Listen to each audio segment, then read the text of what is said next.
ang gikan sa Philippine National Police, kauban nato ang Philippine Drug Enforcement Agency kon PDEA. Doon na po tayo in charge sa city jail sa female dormitory para mahibawan nato about drugs, about the inmates, and of course about peace and order condition of our Zamboanga del Norte and Dipolog City and Dapitan City.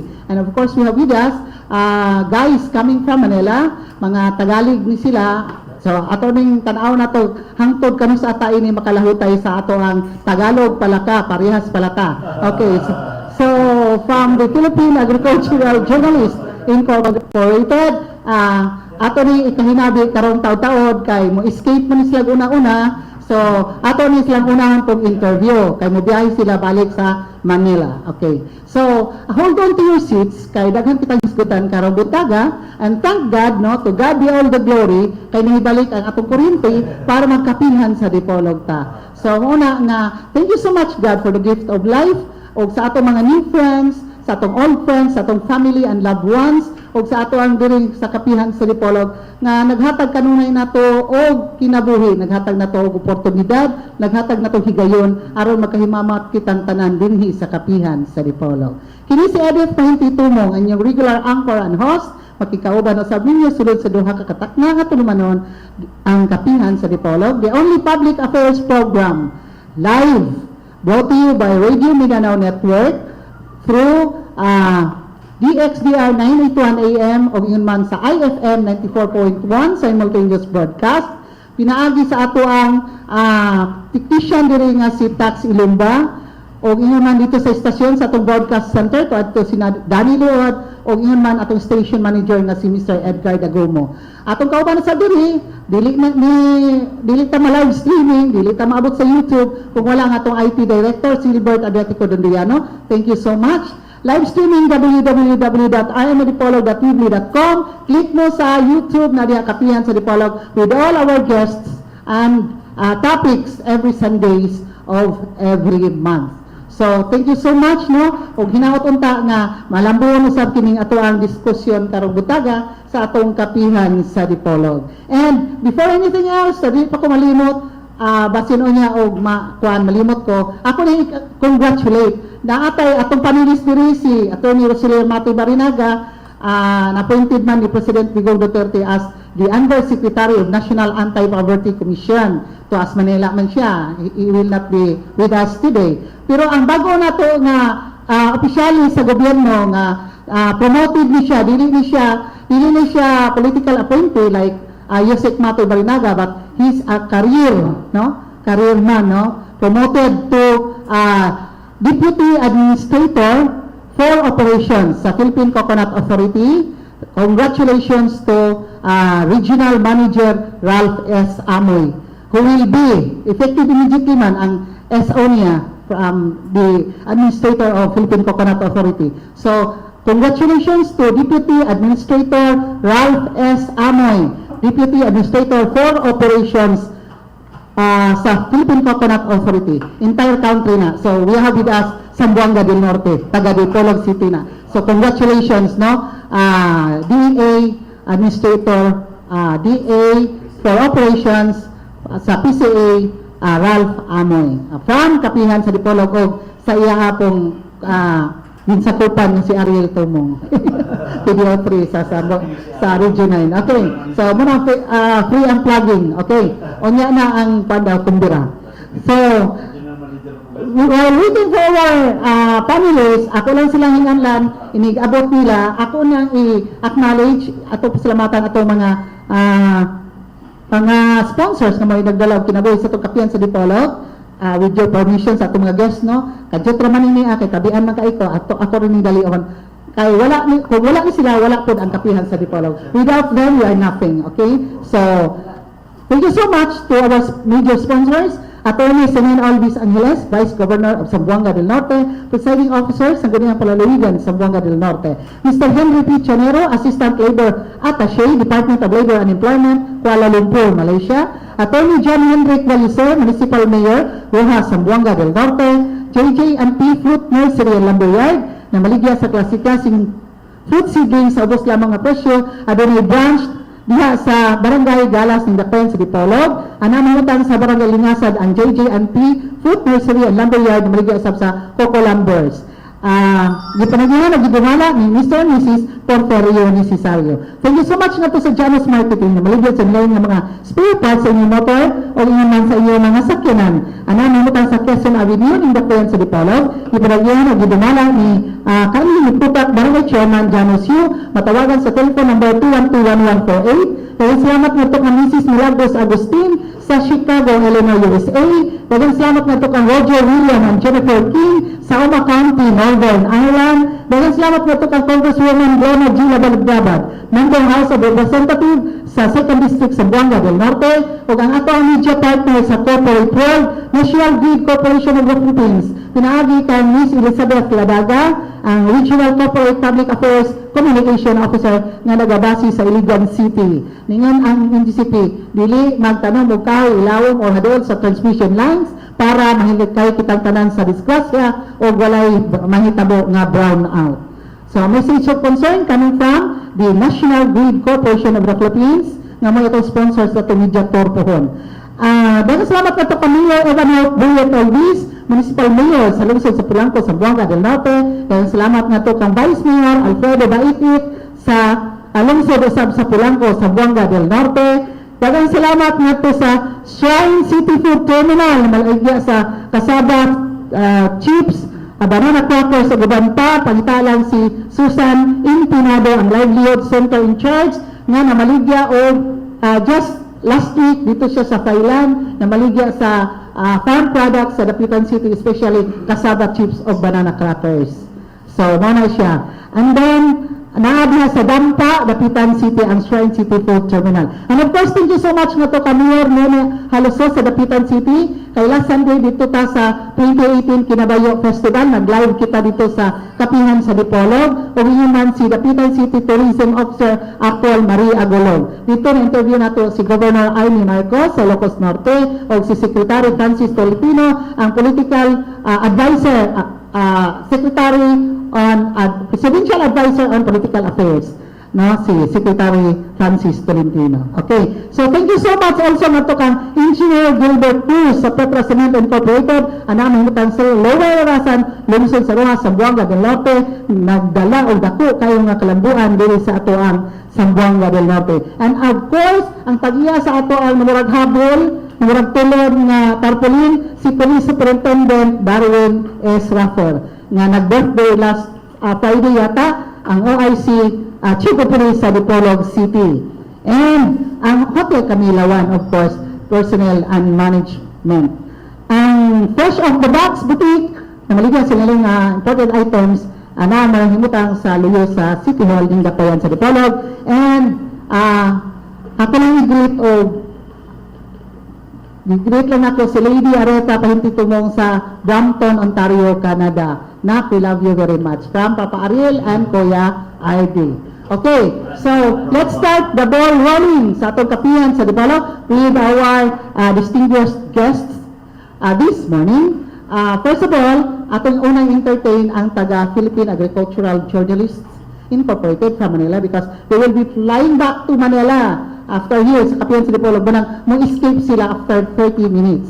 So, before sa ato ang police and atong city jail of officials and DPDA is coming soon. Okay, so Pons Roda, we'd like to acknowledge the President Pons Roda, Info Center Manager of Philippine Information Agency. Hindi nga simuting to give time to our guests from Manila. And I would like to acknowledge the presence of Mr. Noel Reyes, our Vice President sa Philippine Agricultural Journalists Incorporated, who is with us and kauban sa iya mga colleagues karong buntaga. Good morning, Sir Noel, and welcome to Kapihan sa Dipolog. Thank you, Edith, at maraming salamat po at for this opportunity, once in a lifetime opportunity. So hopeful to the back again. Yes, of course. Okay. So again, magandang umaga po sa inyong lahat. Maayong aga. Kaninyong tanan. Mayong buntag. Mayong buntag. We at the Philippine Agricultural Journalists just concluded a 3-day workshop, climate change for journalists here, and it's entitled Climate Change, nasabtan nimo. So, ito po ginawa namin sa Top Plaza Hotel, attended by 60 participants, with Mayor Darrell Dexter Uy as one of our speakers, and thank you for the Department of Agriculture Region 9, headed by Constancio Alama, Director, and Assistant Regional Director Maria Melbawi, who's also our PAJ National Director, and the DA Region 9 Information Team headed by Yvette and her staff. So maraming salamat po sa kanila. At kasama ko po ngayon ang apat sa mga national officers ng Philippine Agricultural Journalists.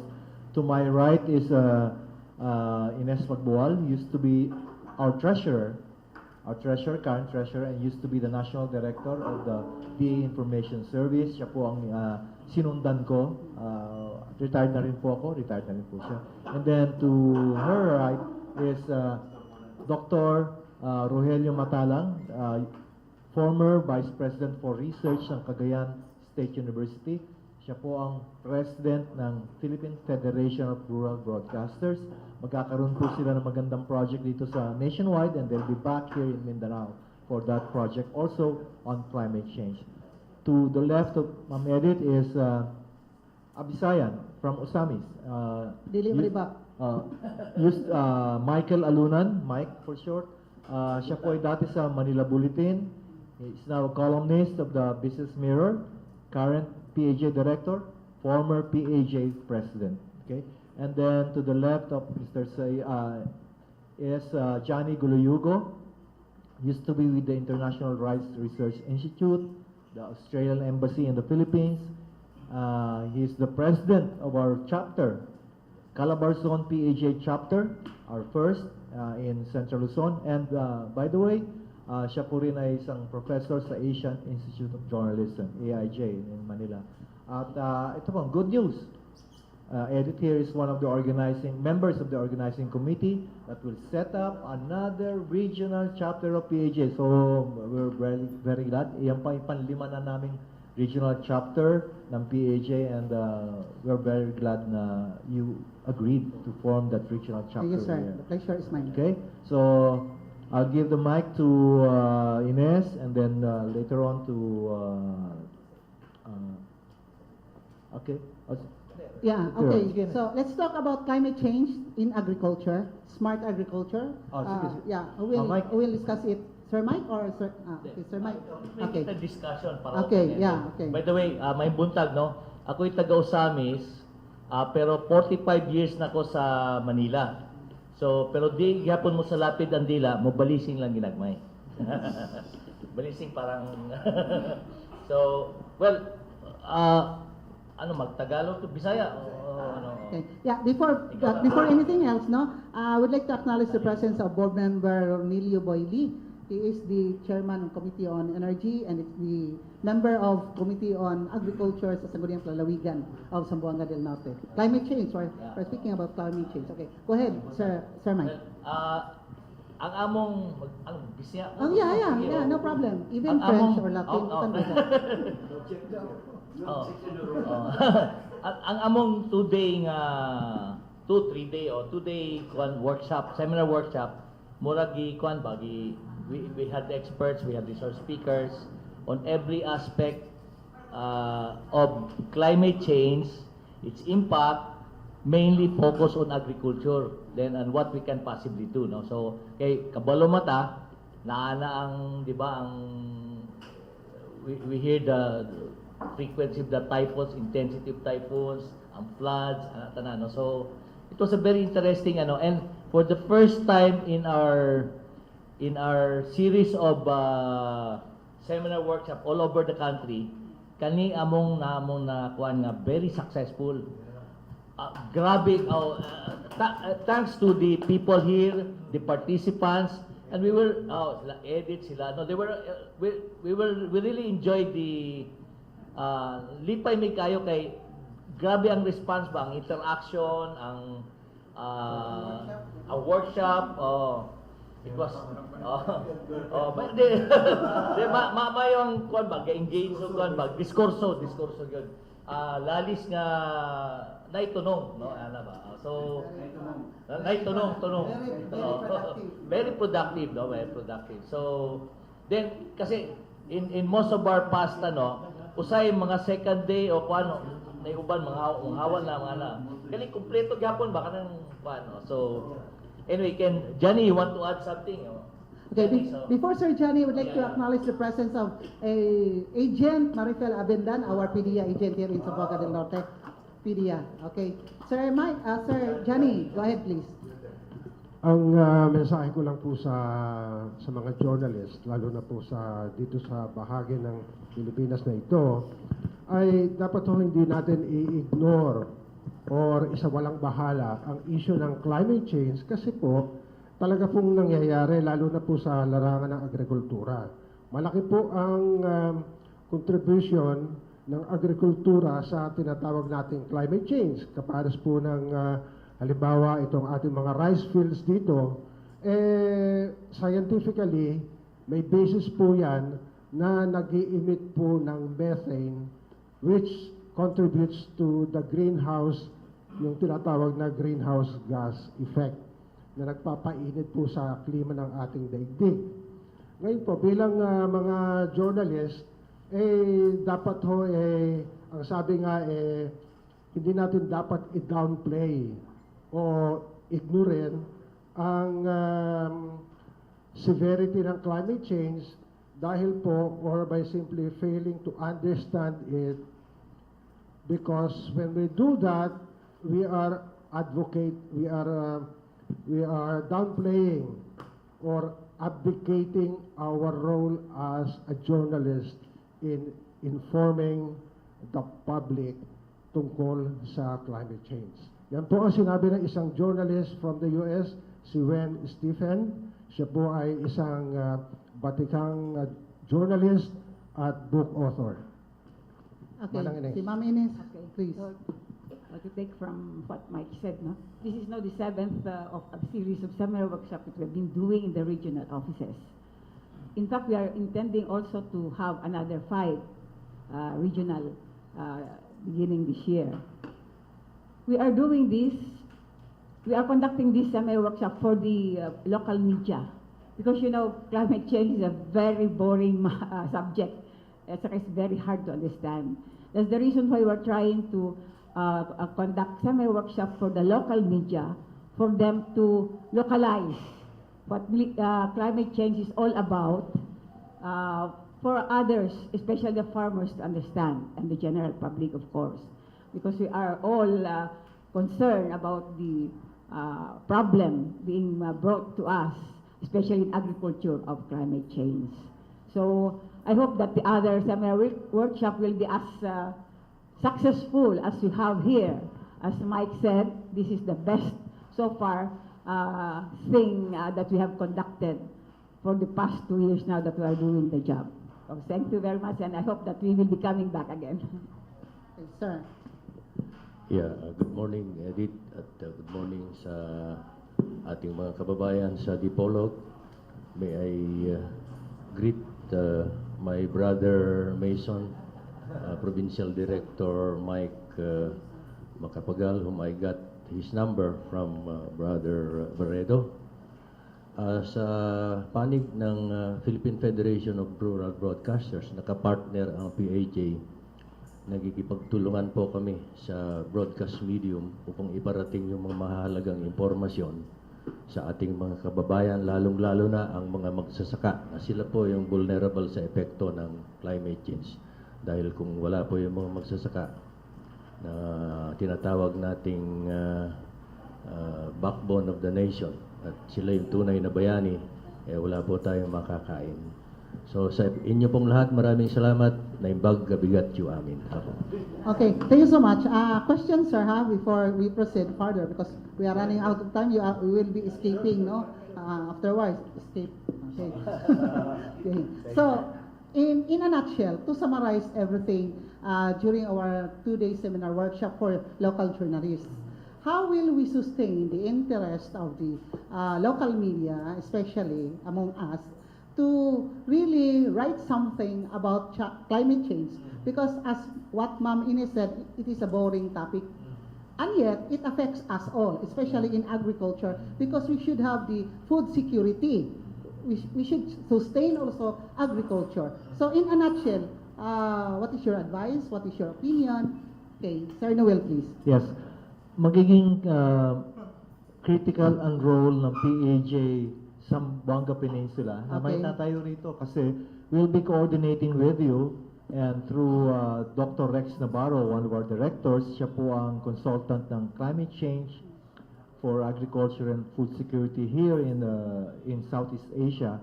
At magbibigay po sila ng mga technical at kung ano po mga updates on climate change, which will be your content for your programs and for your projects. And then we'll be assisting you. And you can also browse through our PHA website, phaofficial.com, where you can access information. In fact, di ba, as I said, yung mga, itong two-day workshop namin, we came up with several groups and then they came up with lead stories, and these stories will be rehashed, edited, and then published dun sa phaofficial.com at the same time sa national papers. And that once we go back to Manila today and tomorrow, we'll be editing some of your articles submitted, and then we'll have it published on the national papers, and we'll inform you accordingly once published. So yan po, to sustain the interest of the general public and our partners here, we'll provide you the content, okay, on climate change, on updates for you to localize. Okay? Yeah. Okay, Sir Mike, please. If I may add, no, to sustain the interest, more so in agriculture, no, and climate change, we have to link it to livelihood generation because we're losing our farmers.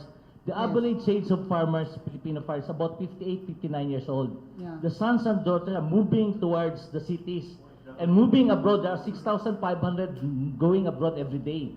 Why? Because there are no opportunities, less opportunities. So, but if we can build the local economy, create, and there are many combination of technology, system, pump-in credit, farm and mechanization, local, will go boost up, no? So, and that will bring back our young people to agriculture and adopt smart, climate smart agriculture. Like for instance, practices.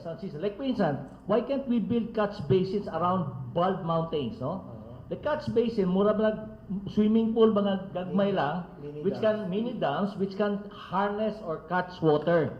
So instead nga mag-cascade ang water downhill, will cause so much soil erosion, you can trap them uphill, and when doing that, you generate so much employment all over, no? Then put it around those, then because there's water in the mountains, you can do agroforestry, you can do fruits, and kanang tubig dyan, maski swimming pool size lang, pwedeng butang ang isda, then just like yun. Yeah, so Rizal did it, and Yeah. Rizal was really, he created a catch water, marag small water impounding project, and he had the water system, no? And Rizal would be the best model example, which he did more than a century ago. So if we do that, there's a lot of hope, no? So maybe Roger can Yeah, add. if I Yes, sir, may go ahead, ask please. to Edith's concern, which is to sustain the interest of our fellow broadcast media practitioners, the Philippine Federation of Rural Broadcasters, in cooperation with the International Rice Research Institute, Climate Change for Agriculture and Food Security, Southeast Asia, has just approved our Phase 2 project of climate change i-broadcast mo, where we will be tapping you. As I mentioned, we will be conducting Sigurado daw ba may funding, sabi ni Edith? meron yun. Meron. At tayo po, we are in complementation with the print medium, broadcast naman ang ating concern to ensure a wider dissemination of informations on climate change, especially when these are localized and popularized so that our farmers can understand. Otherwise, mahihirapan po tayo. And as an incentive, we will be giving prizes to the most active rural broadcasters, Oh, really? which would include certificates, and a possible field trip abroad. So, meron po tayong, yeah. So, meron po tayong, Yeah, I'm just being honest, no? Because without any funding, we can only do so much. No matter how we would like to help you guys, Yeah. but there's the problem. No? Yeah, so Sir Johnny, We will please. not budge yet unless you have budget. Yeah, of course. Sir Johnny, please. Susog lang dun sa mga nasabi na, ibig ko lang banggitin na kailangan para masustain ang interest ng mga journalist at ng mga mambabasa, kailangan relatable yung susulatin ng mga journalist. Like for example, ano ang epekto ng climate change sa pagkain? Ano ang epekto ng climate change sa gender, sa kalusugan? Yun po ang mga bagay na dapat pagtuunan ng mga journalist para masustain ang interest ng mga mambabasa. Okay, kailangan po strengthen nila yung mga relationship nila sa mga scientists kasi po napaka-selan ng mga scientists na makipag-usap sa mga journalist. Lalo na pag gumamit na ng mga malalalim na scientific terms, yung tinatawag na jargon, medyo mahihirapan na po maintindihan ng mambabasa. Ngayon po, kailangan yung mga sinasabi ng scientists, kailangan mag-ingat sila sa pagpa-paraphrase ng mga sinasabi, double check the fact para lalo pong maintindihan ng mambabasa. Ngayon po, tungkol naman sa agrikultura, ang sinasabi po ng World Bank, ito po ay base sa available na datos, ang climate impacts could push an additional 100 million into poverty by 2030. Yan po ang sinabi ng World Bank. Okay, I've just watched the documentary of National Geographic last night relating to climate change. I would like to impart this one because they are talking about Matt Damon, the actor. Yeah, it's his program, National Geographic, and then they're talking about how climate change affected even those pregnant women, including his wife, because of the heat waves in Los Angeles, California.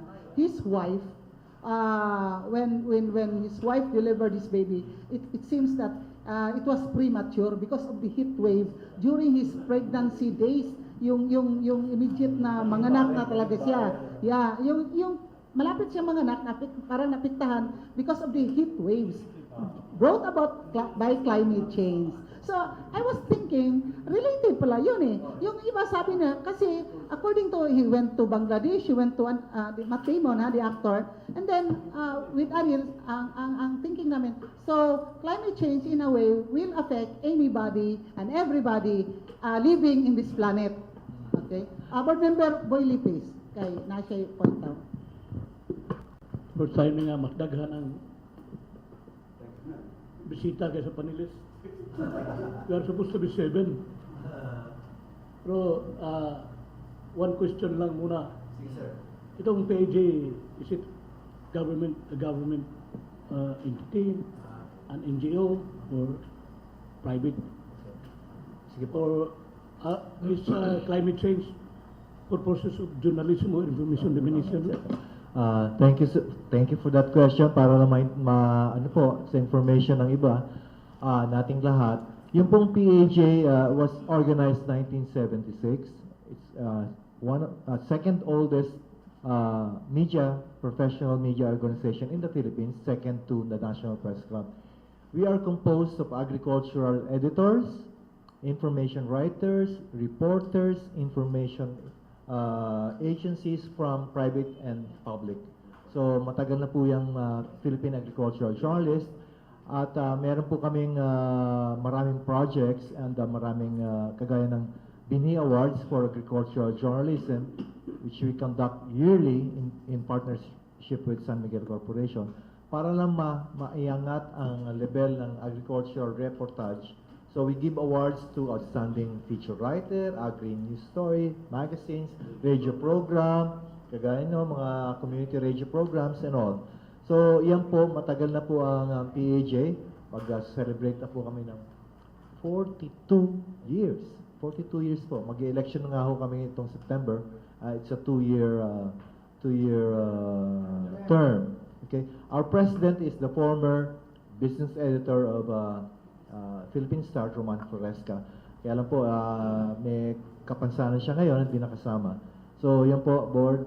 The PAJ has long been here with us, and we're fortunate to have the 5th regional chapter soon to be established here in Zamboanga Peninsula with Edit and the rest of the media groups here, PIA, and DA agencies, DA regional office. Okay. Ang PAJ po ay kaanib o miyembro ng International Federation of Agricultural Journalists. Okay. Yeah. Yes, board, and then Yeah. Sir Mike. I happen to be also the chairman of the Natural Resources, Environmental Protection and Development. Kasama na itong climate change. So, itong I have heard a while ago that we will be organizing local chapters. Then this particular local chapter will be informed or will be trained or to disseminate locally or re-echo your purposes or what? Yes. Then Ito pong regional chapter ng PAJ will also do usapang sakahan, okay? And then siguro iikot kayo, if I may suggest, gumawa kayo ng mga tour ng mga local journalists to interview the scientists, to interview success stories para sa mga farmers, lahat, yung mga para ilapit po ang subject ng hindi lang climate change but agriculture to the hearts and minds of our listeners and readers. If I may add, forming an organization kasi locally, the idea, the advocacy for agriculture, climate change and others, no? Pag nagkaroon ng organizational form, it forces the people involved to take action. Magkakaroon ng paaba, lihok na siya on its own. So the ideas, the advocacy, the vision, mission of the organization national takes root locally, and it will have its own autonomous parang ganyan. So it will enhance the very we're pushing. It's a is good, good it's a developmental, good idea because I have a friend from agriculture. May programa sa early morning. Then one of the topics is climate change. We cannot explain thoroughly what is climate change. Sa atin pwede, pero sa mga grassroots o sa mga farmers, hindi nila alam yung greenhouse effect, carbon emission. Umiinit daw ang mundo. O bakit lagi tayong nagbabaha, laging bagyo, laging may extreme cold. Ano dyan? Parang gano'n eh. Gaya ng nangyari sa Greece, yung forest fire. They blame climate change. Now, isang suggestion lang po. Sige po. Instead of training local journalists, why not invite also the members of the committees of agriculture, Why not? every sangguniang bayan, Sure. in the municipalities. Sure. Sige po. Para pag may natanong sila sa grassroots level, alam na nila yung isasagot. Oh, yan po. Yan po. Ako mismo, Yan hindi po. ko alam yung Yan po greenhouse. magiging itotos namin yung kila Edit, yung magiging regional chapter ng PAJ dito to invite local officials to be part of your forum, if ever, on agriculture and climate change. Kaya nangyari yung At sa- madadagdagan po, maliban dun sa yung rural broadcasters will be involved. Kaya nangyari yung pumutok yung Mount Pinatubo. Worldwide affected 2 degrees below daw yung kung gano'n lahat ng bulkano putokin na natin para mawala yung init. Yun ang mga pilusupong tasyo diyan sa So talaga I will support that Yeah, thank you. Thank you for the suggestion. In fact, there must be a Yeah, Ma'am Ines. there must be a training also or some sorts of briefing to local government officials engaged in the implementation of climate change so that they can very well know what they are talking about also in the field. Thank you so, Kasi thank you so much, sir. collateral, na naman collateral. Parang grupo din ng ano, just like sa inyo yung PAJ.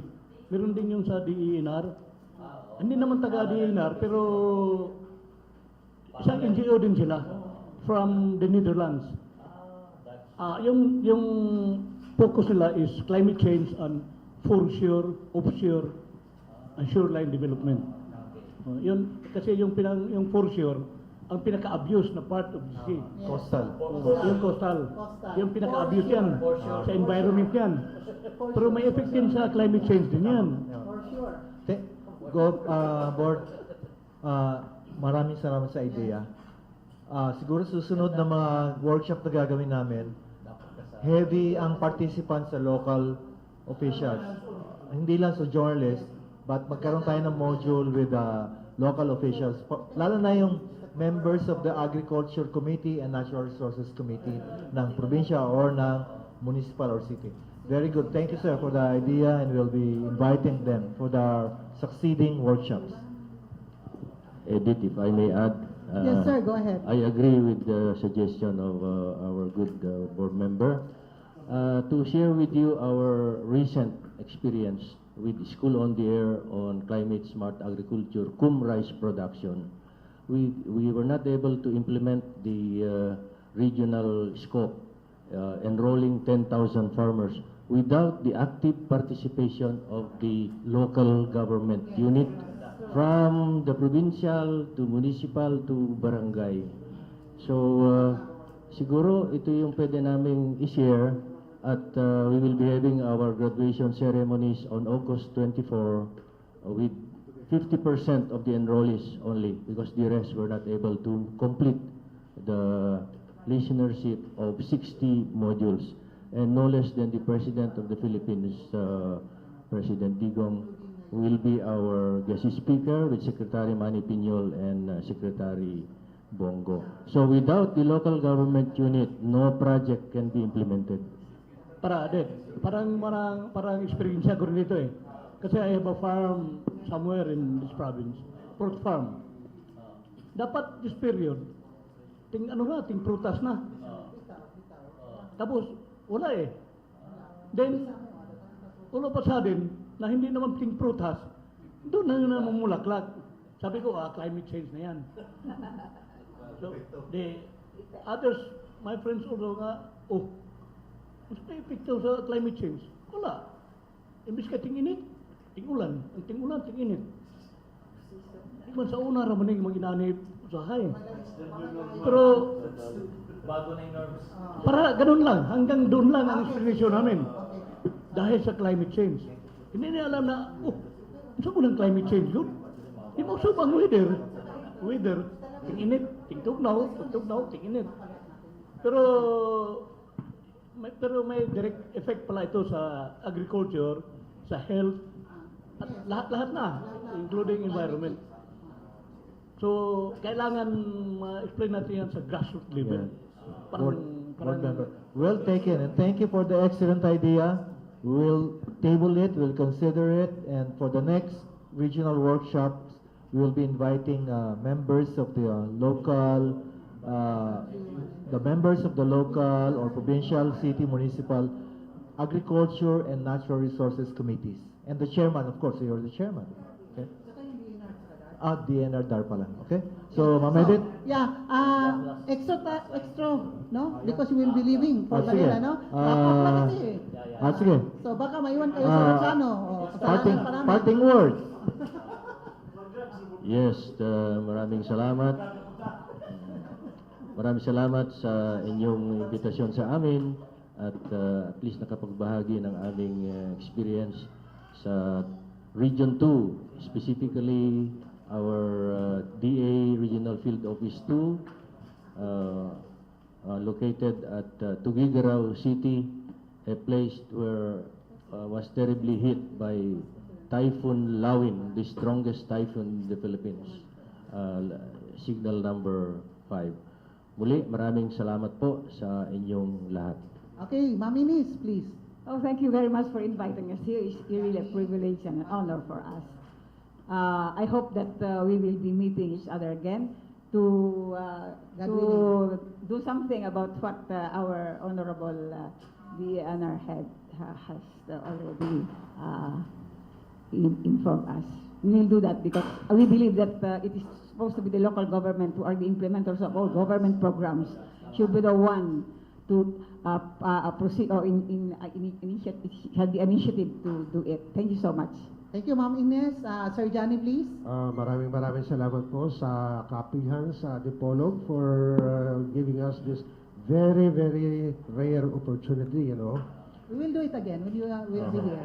And it's my only hope na magiging established ang PAJ chapter dito sa Dipolog, sa Sampen, ano? Region 9. Para ma-strengthen ang ating understanding sa climate change in relation to the very, very broad issues ng climate change, hindi lang po sa environment. Thank you so much. Sir Mike, please. Yeah, daghang salamat kayo for inviting us. It's a very rare opportunity to engage with media in the discourses. And to add on to what board member Romilio Boyle, okay. You talk on climate change, diba?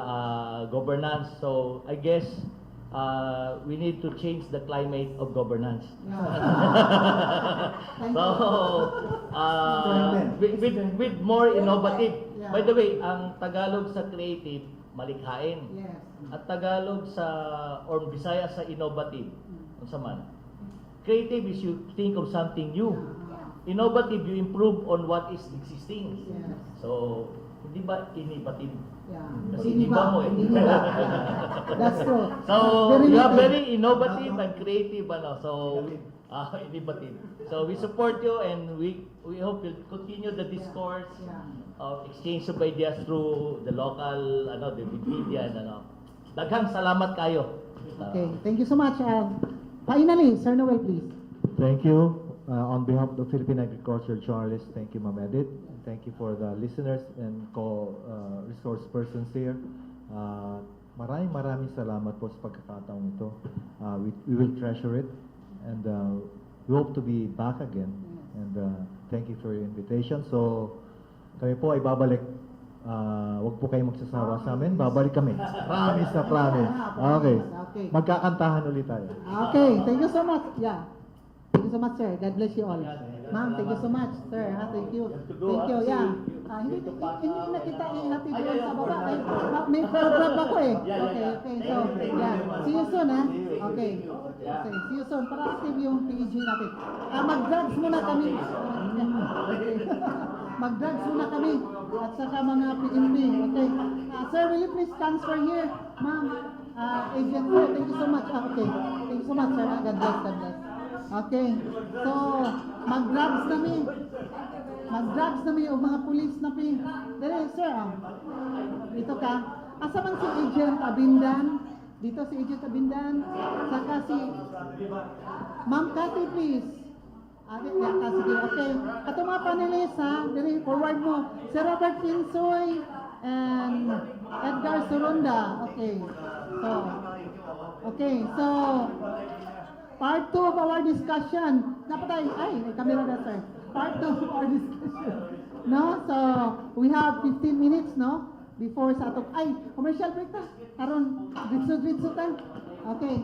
Commercial break mi para dritso na atong discussion, no? Salamat kayo sa taga-Philippine Agricultural Journalists Incorporated, sila Sir Noel, Sir Mike, Sir Johnny, Ma'am Ines, o si, kay daghan kayo tang nakatunan, no, sa 2-day seminar workshop bahin sa climate change. Kami ni Pons Ruda, si Eman, dito si Pinky, si Insoy, mga local journalists diri. For journalists mo to. Then, later, tayo mo apuhon. Okay, guys, take it away, please. Okay, salamat o good morning sa mga sukit ni Paminaw. So, dili pa itong part 2 sa atong kapihan sa Dipolog. Ato na pasalamatan ng atong mga sponsors nga sa makausapan ng palayos ng paniguban sa Turmanong Kapihan sa Dipolog. Una, ang Hotel Camila 1. Hotel Camila 1, dito sa Dalan General Luna, nitong dakbayan sa Dipolog, o Sunburst Fried Chicken, niya sa ground floor sa Hotel Camila niya itong dakbayan. Masab atong pasalamatan ang atong Vice Gobernador sa Lalawigan, Honorable Vice Governor Attorney Sinin O. Angeles, sa Sangguniang Panlalawigan o Vice Gobernador sa Zamboanga del Norte. Si Mr. Henry Chanero, ang atong Assistant Labor Attaché sa Doli, Kuala Lumpur, Malaysia. Attorney John Henrik Walliser, atong Municipal Mayor sa lungsod sa Ruas ng atong Lalawigan sa Zamboanga del Norte. Ang atong salamat usab tungadto sa J&P Fruit Nursery and Lumber Yard alang sa nakariyang klase sa fruit seedlings, barato nga presyo og nasa sa coconut lumber sa Barangay Lingasan, Pulangco, ug lumber yard brand sa Galas, Dipolog City. Panigya gidumala ni Mr. and Mrs. Porperio Necesario. Janos Marketing nagbaligya sa nakariyang spare parts sa Isuzu, Mazda, Hyundai, Suzuki, Guban pa sa makatulunganon nga presyo. Nasa Barangay Biputak nga itong dakbayan, ipanagya ginumala ni former Barangay Chairman sa Biputak, Janos Yu, o matawag ang Janos Marketing sa 212-1148. Atong pagtimbaya ni Mrs. Milagros Agustin sa Chicago, Illinois, ato ning mga live streamer. Roger William and Jennifer King sa Oma County, Northern Ireland, another live streamer. Atong pasalamat kang Congresswoman Gluna Labad-Labad, Segundo Distrito ning Lalawigan, ay nagrepresentar sa katawan sa Segundo Distrito. Ang National Grid Corporation of the Philippines, CGCP, pinagi ni Ms. Elizabeth Ladaga.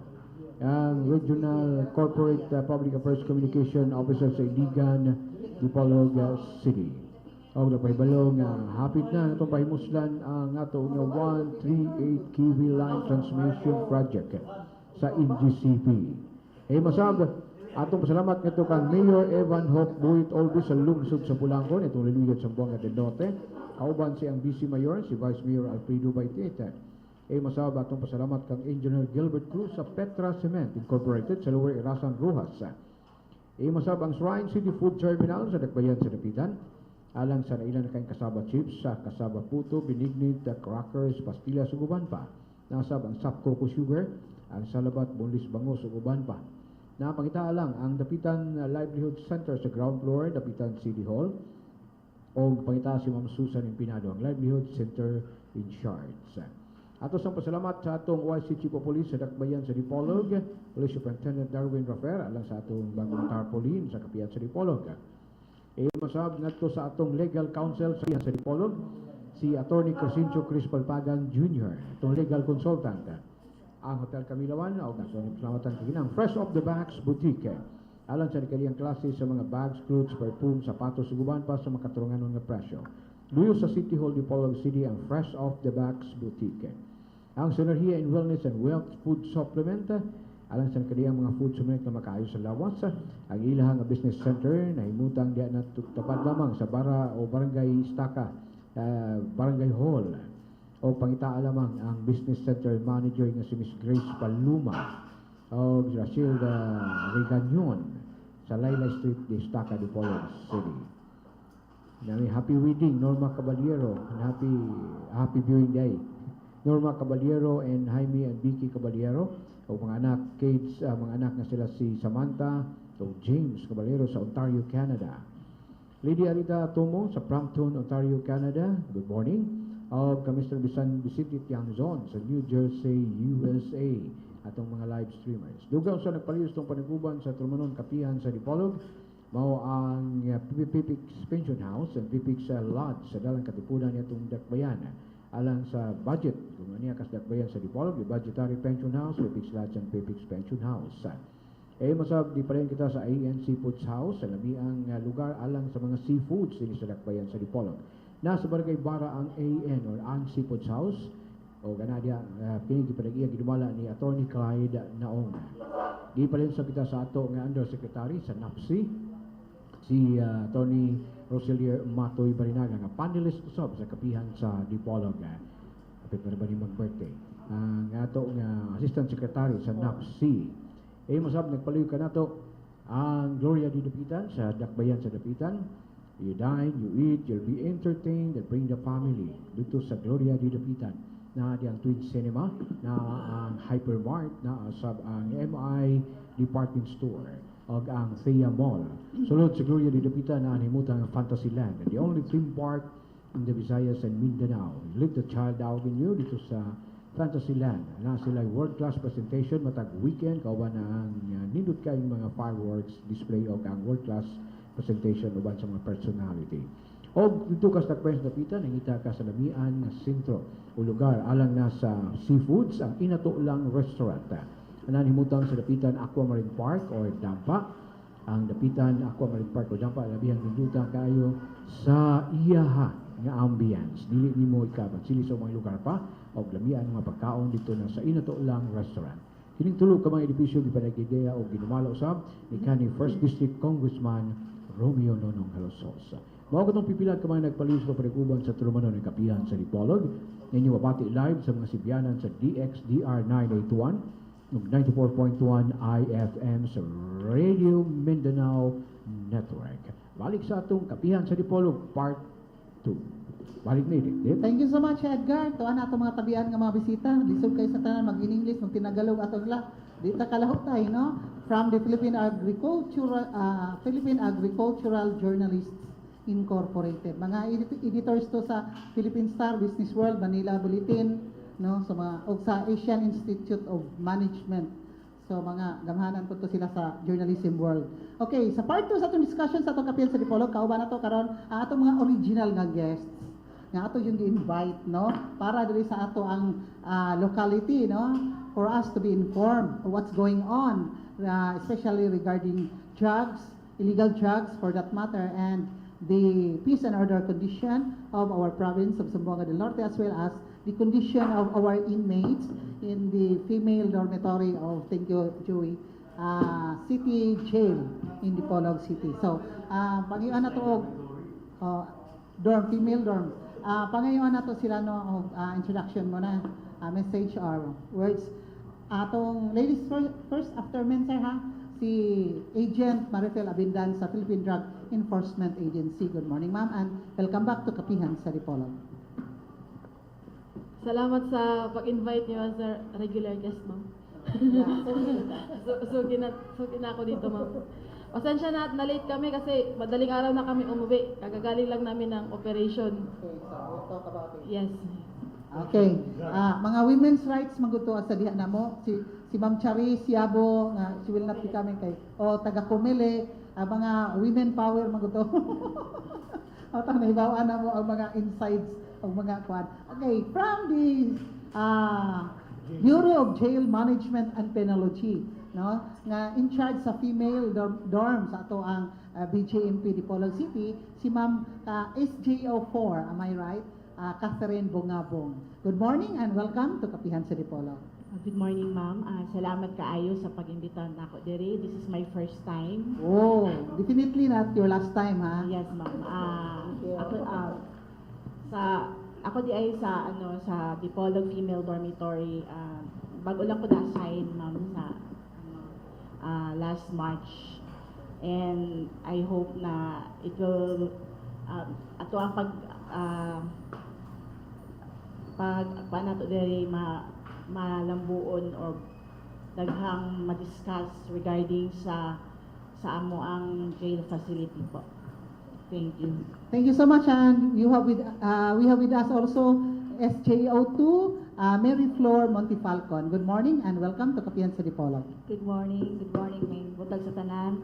Ako, kauban mi ni Ma'am Kathy, ako in charge sa Inmates Welfare and Development, then sa Community Relations Service. Ako in charge sa mga livelihood, kanang maabot mi sa City Hall o display sa mga livelihood namo. Thank you.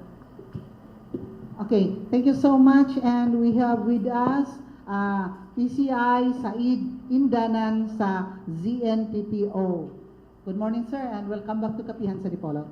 Good morning, ma'am. Una-una,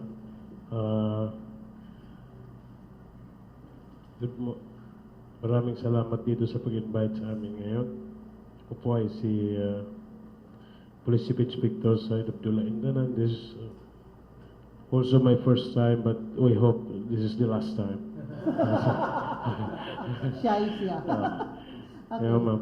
Representing ZNPPO Police Community Relations Branch. Actually, my chief is Ma'am Yabu. But Charis branch, Yabu. ako yung sa Salam. I'm deputy ito the PCR, Salam PCR. Morning, ma'am. Thank you, sir. Indanan. And of course, the last but not the least, ato ang kauban diri si Police Superintendent Jaime Barredo sa operations. Good morning, sir, and welcome to Kapihan sa Dipolog. Mayong buntag sa tanan. So,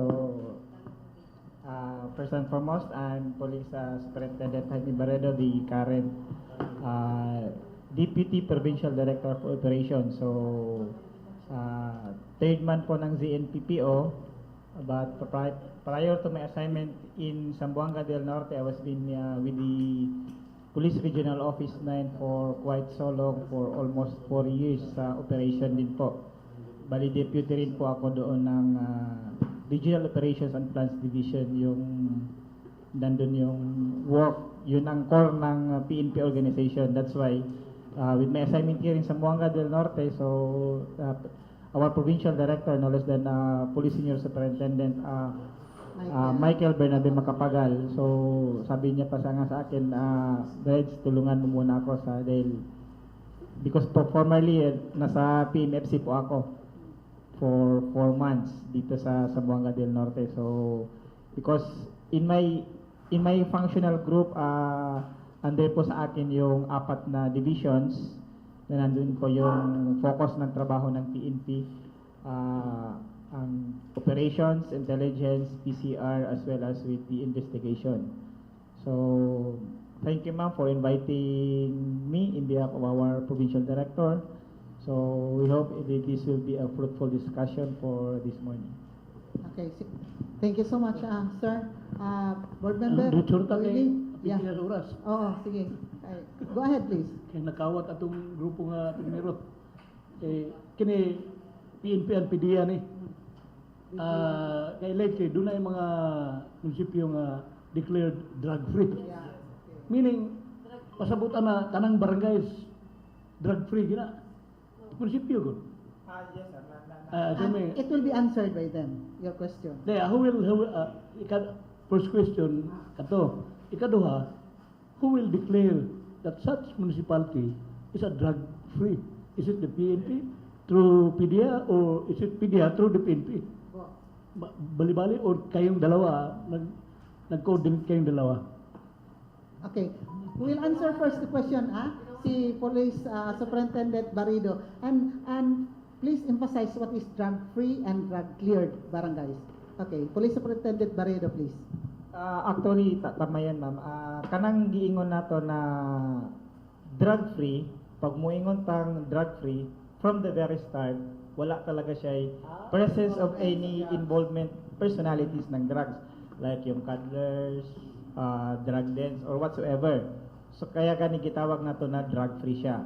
But when we say drug-cleared, from the start naa siya, then kadugayan, tungod sa ato ang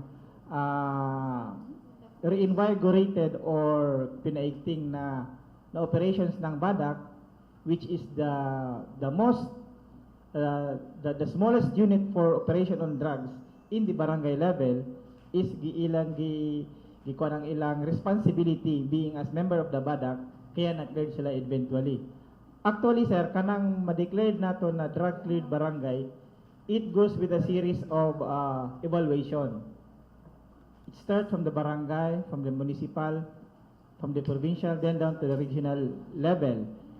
Kay sa regional level manggod na atay giingon na oversight committee, wherein sa oversight committee sa regional level na atay mga subcommittees again.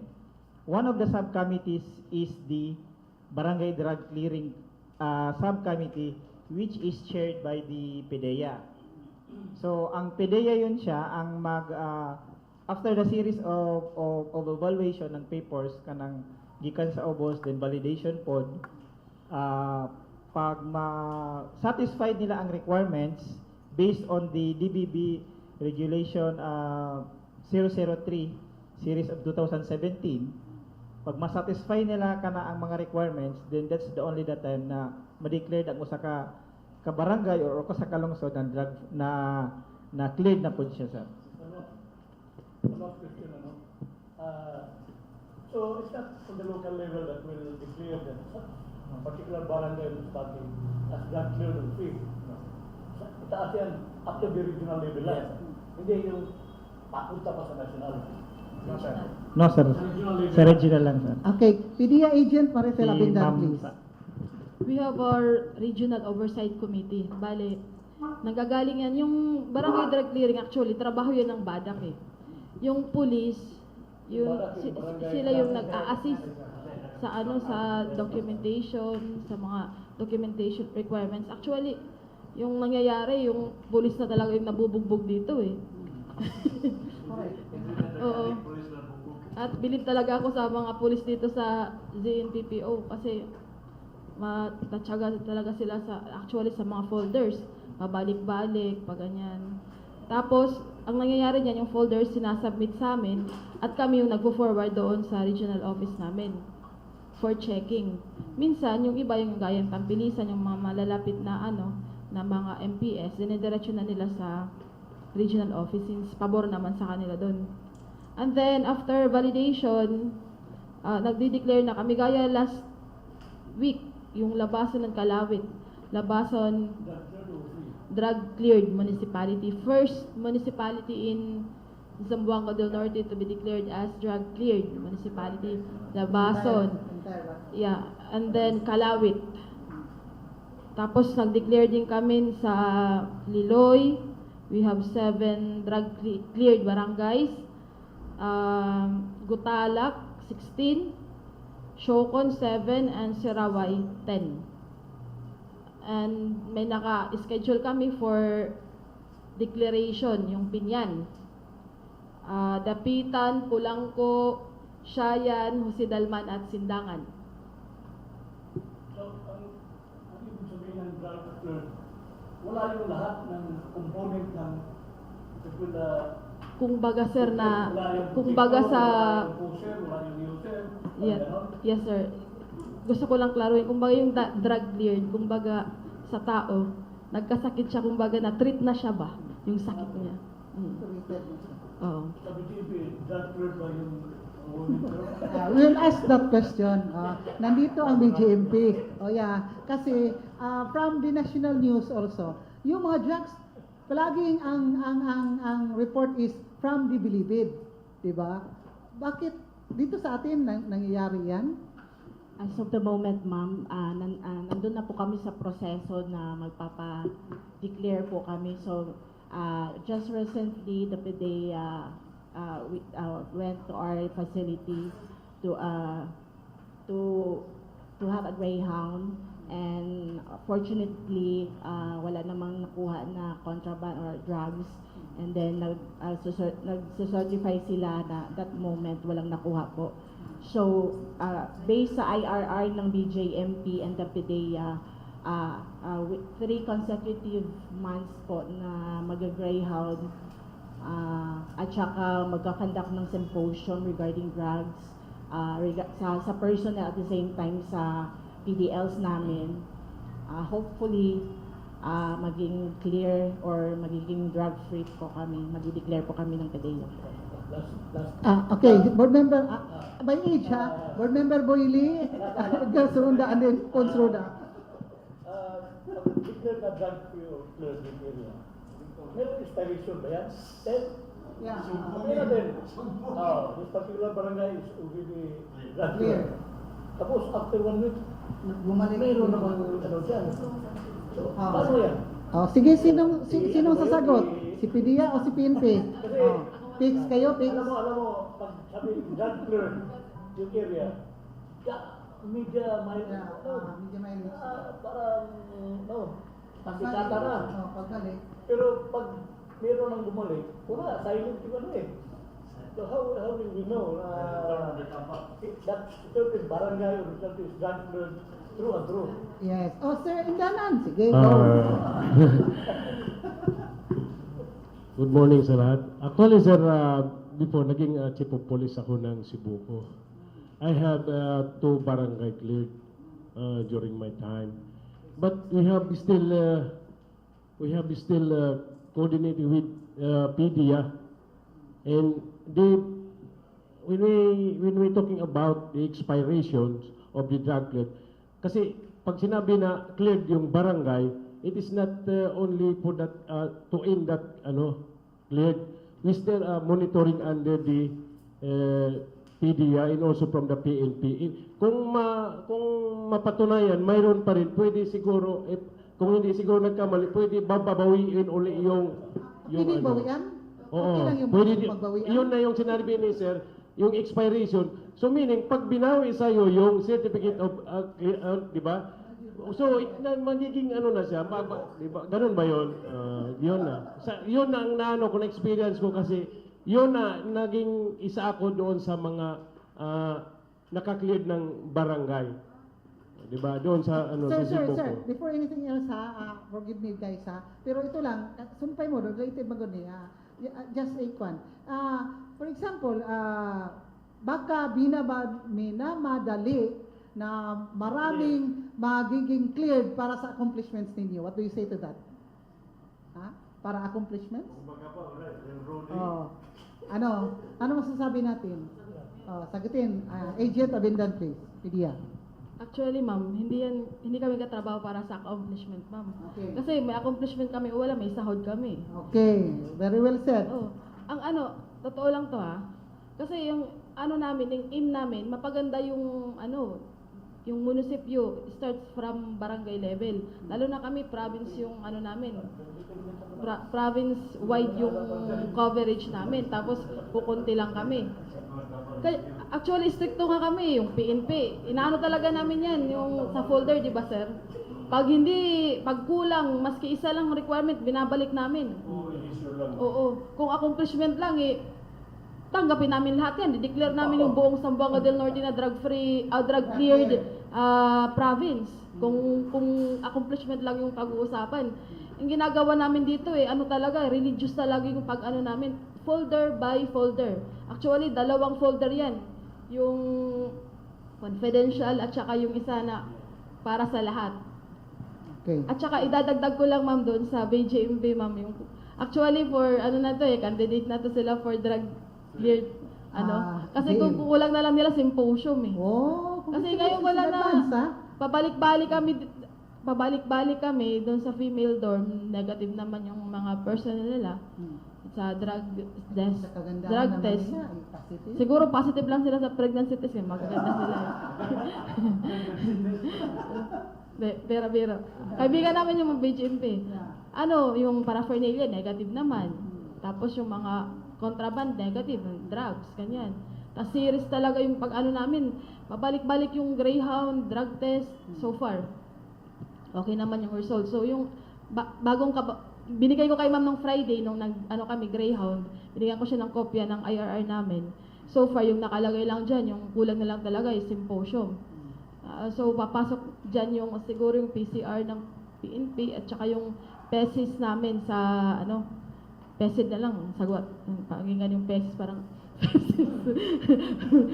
tabi-tabi yun ang parang counterpart ng PCR sa PDEA, PESID. Yung community relations namin. So, ganyan na lang. Conduct na lang tayo para makomply na natin yung sa documentary requirements ng drug clearing sa jail. Okay. Okay Thank na ba, you so ma'am? much. Yes. Congratulations Ang ganda-ganda ninyo pa. Tapos hindi kayo dapat pagkatiwalaan lalo na mga drug addicts. And announcing the arrival of Kunsihal Ruben Ligorio from Dipolog City. Thank you so much for coming over. Bisan late, better late than never. Kunsihal Ruben Ligorio. Salamat kay Edith, better late than never, no? Just arrived from tunnel. Sigabot ko kay, nahibaw mo ko nga, mga bisita, mga gwapo, mga gwapa. May bunta sa tanan na minaw sa itong tulabanon ang kapil sa Dipolog. Kini ang inyong alaga. May bunta. Okay, thank you so much, Consiel Ruben Ligorio. Question coming from Edgar, and then Ponsruda o balik ni Board Member Boyle. Okay, saan na ba? Sige, go. Edgar. Okay. Okay.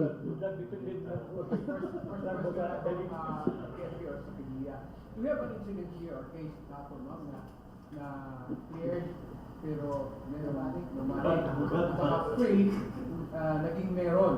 Do we have a certificate? That's my first question. Dito sa DOR ninyo. Use your microphone, please. Meron? Actually, Sir Baridon sir, sa sagot. just to add on sa mga statement ng PDEA and the Public Deputy PCR namin. So actually naatay incident ng it's not drug free but it's drug cleared barangay. I think if I'm not mistaken it's from Labason. But as yun nga ang i-add ko doon. So it's a challenge for the local chief executives, especially kanang ato ang mga barangay officials, dahil sila man ang member sa BADAC, ang peace and order as well as with the barangay captain. Na kaya gani one of the requirements of to become a drug-free barangay, cleared barangay is functional ang ato ang BADAC. When we say functional, they know their task. So it should emanate ang apprehension like what happened in that certain barangay. I forgot the name of the barangay. Na kuan siya when we say emanate, sila ang nakamonitor, sila ang nag-inform sa police nga for the reason na nakanda ka ng operation. Dahil kung like kaya ang operation na yan yung sa Labason, it's also the local police of Labason who conducted the operation. Dahil maiba ang story pag PDEA ang mag-operate, especially in province, or ang provincial office or ang regional office na PNP ang mag-conduct. Dahil mahimo na siya na the information emanates from us. It's not from the BADAC. So it's really a big challenge for especially in Labason and Calawit. And medyo far lang ang mga municipalities na inana. Even in Calawit, because when I was still in Sibugay, we have an instance there that we are able to raid a marijuana plantation there in Calawit. It's a boundary of Titay and Calawit. Calawit is Zamboanga del Norte, Titay is Zamboanga Sibugay. That's why we are able to conduct the operation, because during that time when I was the company commander of the mobile in Zamboanga Sibugay, the information comes from Zamboanga Sibugay, from Titay. When we go to the area, nung malapit na kami sa area, dahil dati rin akong na-assign dito noon ng Norte, sa Tampilisan ako noon, kaya itong tinitingnan kong area, parang cross-border na to siya. That's why tinawagan ko yun yung mobile, ginoint namin ang operation. During that time, we are able to uproot fully grown marijuana trees, about one dump truck. One dump truck of marijuana plantation. So that was the time, I think yung PD ko noon is ng Sibugay, yung retired si Senior Superintendent Ruben Cariaga. That was during his time. So yun ang isang kwan kaya nga always in-emphasize namin sa mga hepe during our conferences na continuously ang kwan nila sa mga mayors, sa mga to the local executives. Before your follow-up, reaction, okay. Kasi by age tayo eh. Sige, Edgar, go ahead please. Withdrawal of declaration kung bumabalik yun. Maganda yung withdraw yung declaration. Pero can we make that more intense? Can we have the BADAC answerable doon sa mga nangyayaring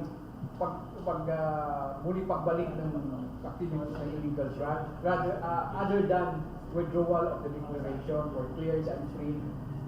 Meron pa ba tayong ginagawa para magiging may pressure yung BADAC para hindi na talaga? Kasi kung withdrawal na, parang hindi kasi masyadong matibiyot. Pero pag answerable talaga sila, we have to do something para hindi na talaga babalik. Eh kung withdraw lang tayo ng withdraw, babalik, parang hindi yun. Meron pa ba tayo?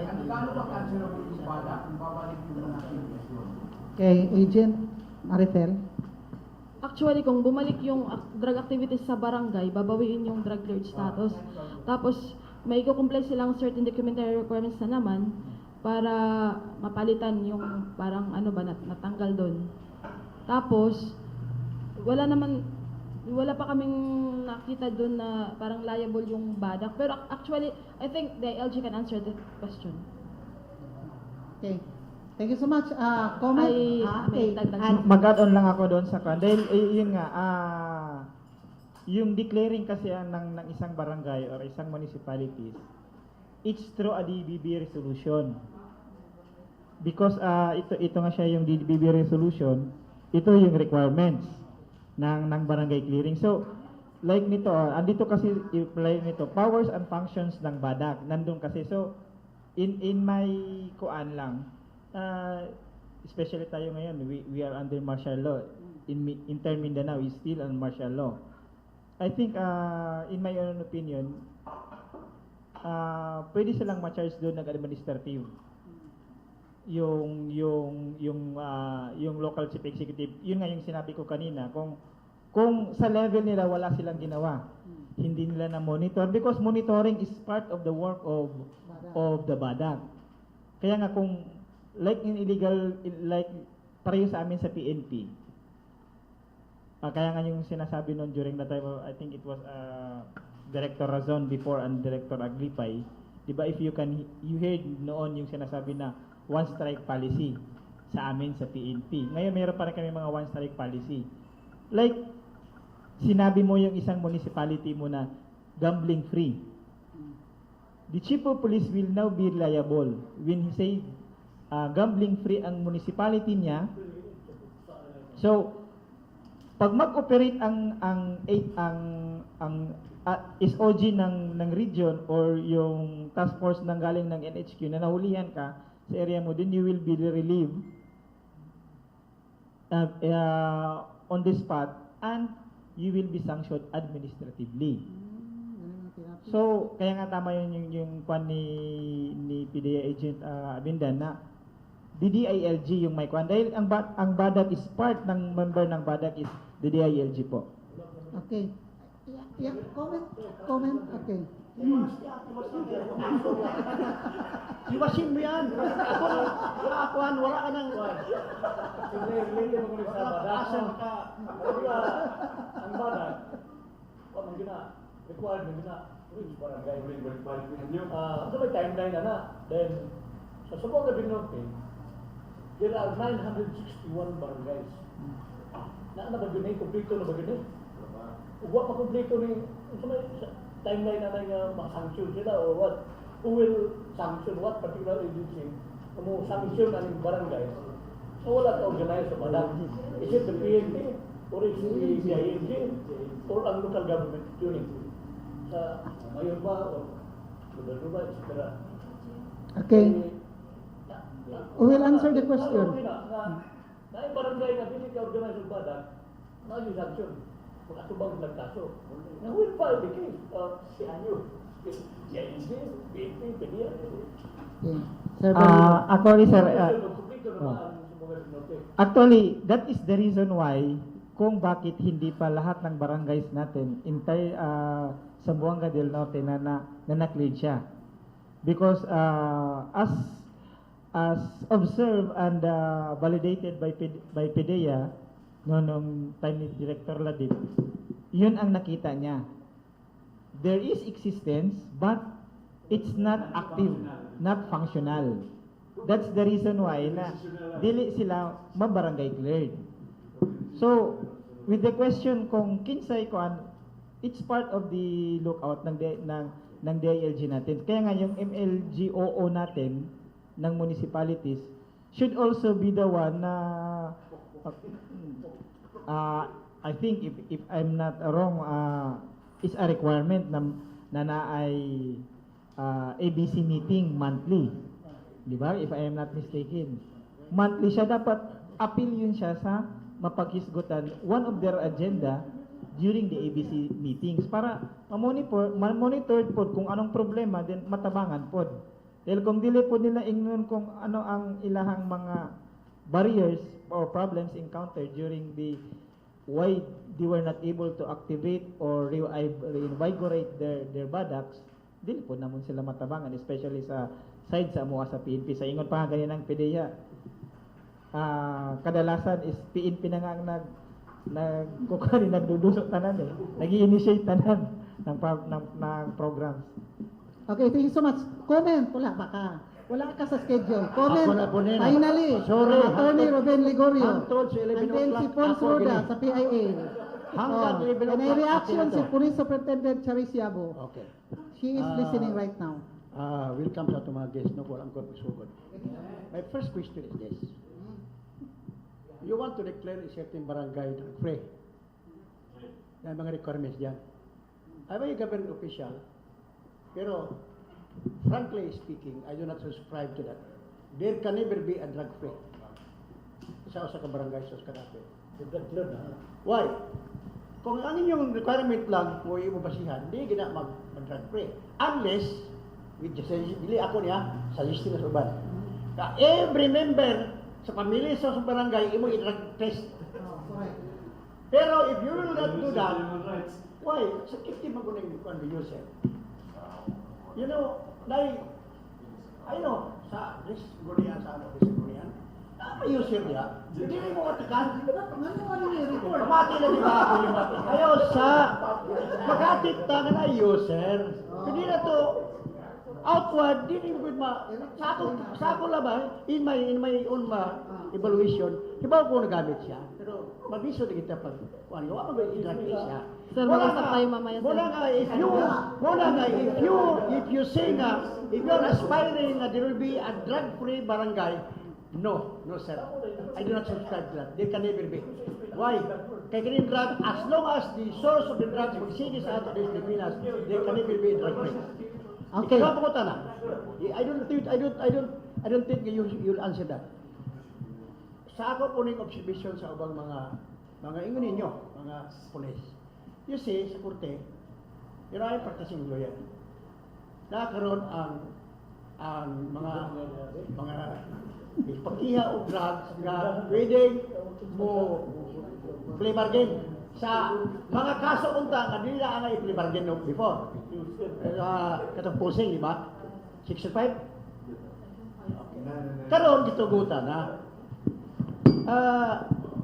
What sa inyong PDEA o sa pulis, sabi ibati ninyo nga ang inyong non-billable mo na anong man yung giusob ng bod nga pwede na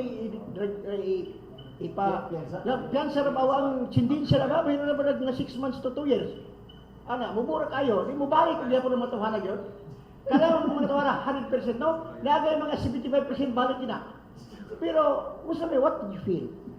Are you in accord with the decision of the Supreme Court sa mga pronouncement na pwede or you have this repugnant feeling nga murag supak mo na. What can you say, ma'am? Okay, Agent Abendan, directed to you na ang question. Malupit na mga feelings yan, sir. Speaking of sir, in my own personal opinion, sir, ako kasi, sir, operatiba ako, sir, mahigit ng 11 years na pakalat-kalat sa kali naghahanap ng ng pusher. Actually, sir, dito na lang ako siguro tatanda sa PDEA, sir. In my own opinion, sir, masakit talaga yan, sir. Makita mo yung pusher na nakalabas, tapos matagal mong hinanap yan. Mahirap kaya mahirap kaya manghuli ng tao. Pero mas mahirap, sir, i-convict yung tao. Yung tawag nito. Yung challenge kasi di ba, sir, lawyer ka man, sir. Mag-start kasi yan sa court, sir, eh. Mas madaling humuli ng tao kaysa magpa-convicto ng tao. Paano mo yan sa court, yung kaso? Paano mo i-win yung kaso dun sa court?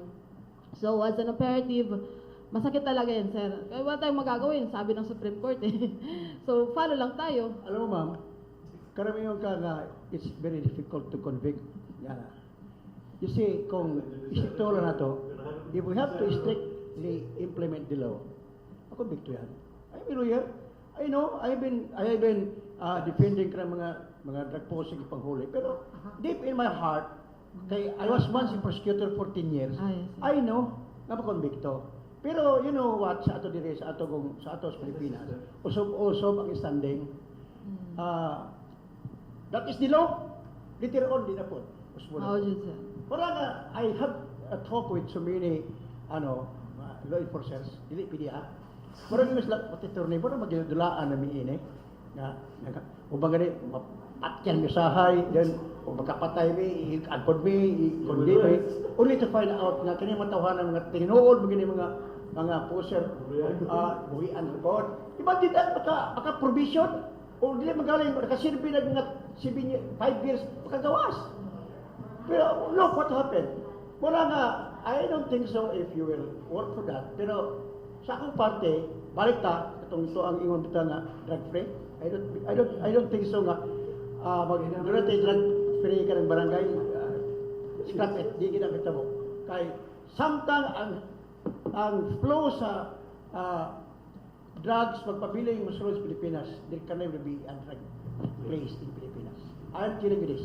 Oh, sir, I respect your opinion, sir, pero during barangay drug clearing, sir, meron tinatawag na clustering in every barangay, sir. In every cluster, may purok leader yan. Siya yung in charge dyan in every purok. So, siya yung sisingilin ngayon ni barangay chairman o ni badak chairman kung anong mangyayari sa purok niya, yung cluster niya. So, I think, sir, sa level nun, sir, bababa tayo sa barangay, sa clustering ng every purok. I think, mamomonitor din naman, sir. Kasi sila yung singilin ni barangay chairman, eh. Walang drug test. Meron yan, sir. Sa every members barangay? Yes, sir, meron yan. Kailangan talaga. Pag walang drug test, we can never know. Tapos yung mga bagong salta, nire-report agad niya ni Badak. Kasi, di naman bagong salta ang Para tumitindok yan, mga long time residents yan na we do not know.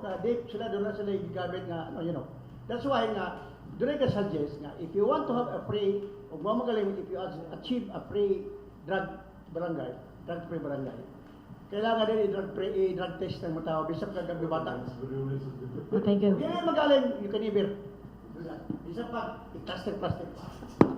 Okay, thank you so much. Question coming from Pons Roda of PIA. Will you please lend the microphone to him? Thank you. Drug-dependent na.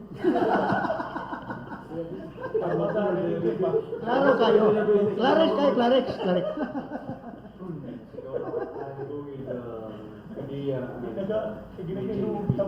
Because lately I have been to the Dipolog CPJ, male, kung bakit sabi niyo, Victoria naman 90% of the borders sa Dipolog CPJ are involved in illegal drugs. Though PDEA have been unsuccessful and they have uncovered nothing from you, dormitory. How many percent of these borders of yours are napasok dyan dahil sa illegal drugs? And how are they now activan sila? Then to PDEA, pagpasok mo sinabing na late ka dahil meron kayong operation. May we know what is that operation and how is the result?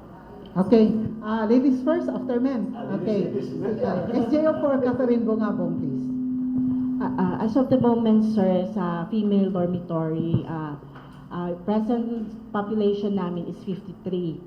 And yung drug namin is 44. Naman sila, sir, they are, nag-avail sila sa plea bargaining ang uban nga those mga below 1 gram lang na nahulihan ng yung shabu nila. So kumbaga nag-apply sila for plea bargaining sa court. So marami nang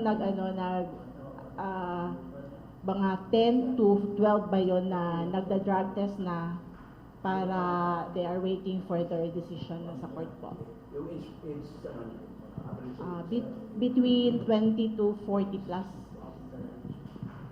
Okay. Iya pang tabagon si Mama River. O ngayon, ulitin ko kanina yung Pag-arrive ko ng late, sabi nga nila, if you are late, don't be in a hurry for you're already late. Joke. Kagabi nga sir, kanda kami ng joint operation with the PIB, PNP PIB, ZNPPO at saka yung Dipolog Police. We have arrested our top 4 drug personality in the province. We confiscated 23 grams of shabu with a street value of 172,500 pesos.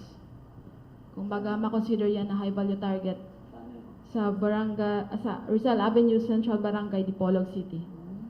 The arrest of Juan Jurek Gonzalez Gibilondo alias Ado.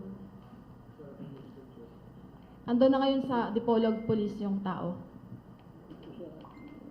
Temporarily detained. Tapos Section 5 at 11 yung isasampa naming kaso. Okay. Thank you so much. Board Member Boy and then Robert Pinsoy. Mag-free na sa drug ka dyan. Sa BGMP, naman kayo separate dorm ang mga babae. Di pa ba overcrowded? Okay pa. Ma'am Catherine. Okay pa, sir. Okay Hindi pa. pa siya overcrowded. So, pwede pag madugangan. Nakapasalod? Ngayon, nag-scoop lang si Ma'am atong livelihood. Sa mga livelihood kayo na, kaya kasagana para kasing presuhan sa Agiri, usually magbuhat sila mga Christmas lanterns during Christmas, napibaligyan nila itong mga backpack. Ang imo, madam, kung sa ilang livelihood dito, kuan, mga products ibaligyan mga animo sa City Hall. Yes, yes. Sir, kanang sa livelihood sa mga bayi, daghan na sila product. So, na sa sakubag, katong mga chocolates nila, i-display nila, painting, chocolates nila, mga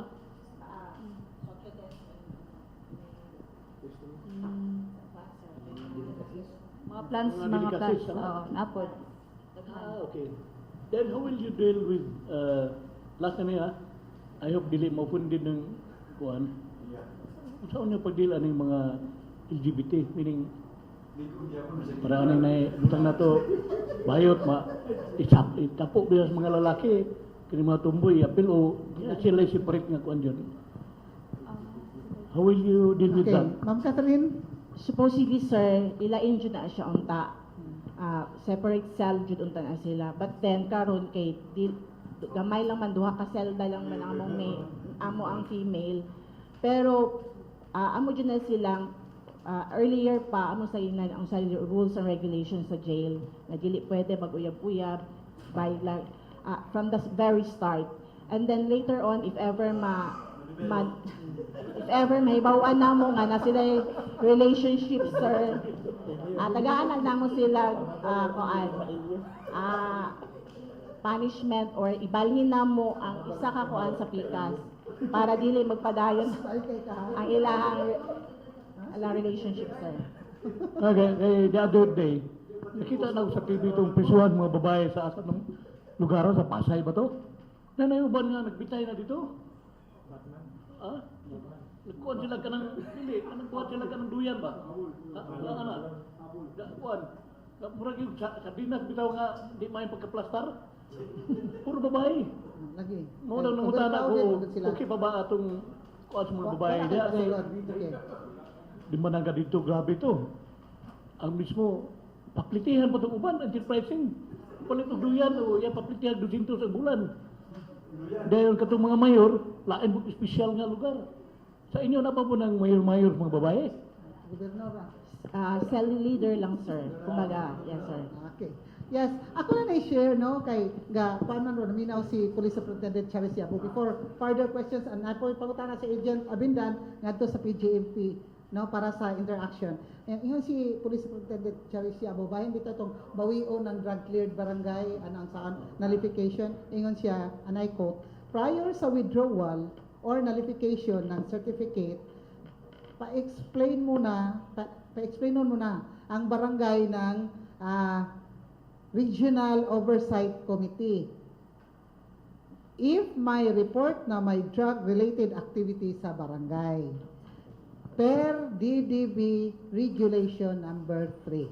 That is according to Police Superintendent Charisiabo, who is listening right now. Okay. Interaction coming from Agent Marifel Abindan, yung question nga to sa BJP, and then Sir Robert Pinsoy. Off the record lang ito, ma'am. The record, you're on air eh, live tayo. Actually, nung last Friday, nagkanda kami ng grand operation sa Kuan, sa BJMP female dorm. Na-observe ko doon na, syempre female, lahat babae, di ba? Ma'am, yung female ba, allowed sila ng conjugal visit, ma'am? Conjugal visit? Dili ma'am, ang among female dili allowed mag-conjugal visit because kay maburos man sila. So conjugal sir. Sa ilahang mga spouses ta sir. So dili sila allowed ma'am. Ang allowed lang ang preso na laki pwede mag-conjugal visit. So hindi pala tayo pwede makulong nito. Walang conjugal visit. Thank you, ma'am. For the clarification, at least alam na namin kasi curious lang kami. Yeah. Follow up lang gamay. Bahin sa na visitations, no? Is it true na talagang, ano ba ang form or way of inspection sa mga visitation rights, ano? Anong gagawin? Strip talaga? Nude? Strip search talaga, ma'am. Strip search talaga? Nude? Ha? Nami kwarto, ma'am. Nga dito na mo strip search ang amang dalaw. We'll conduct the strip search. Is Ang it a searcher- lady guard yes, or? ma'am. Kung lady, ako jail officer female sa female po nga visitors, ma'am.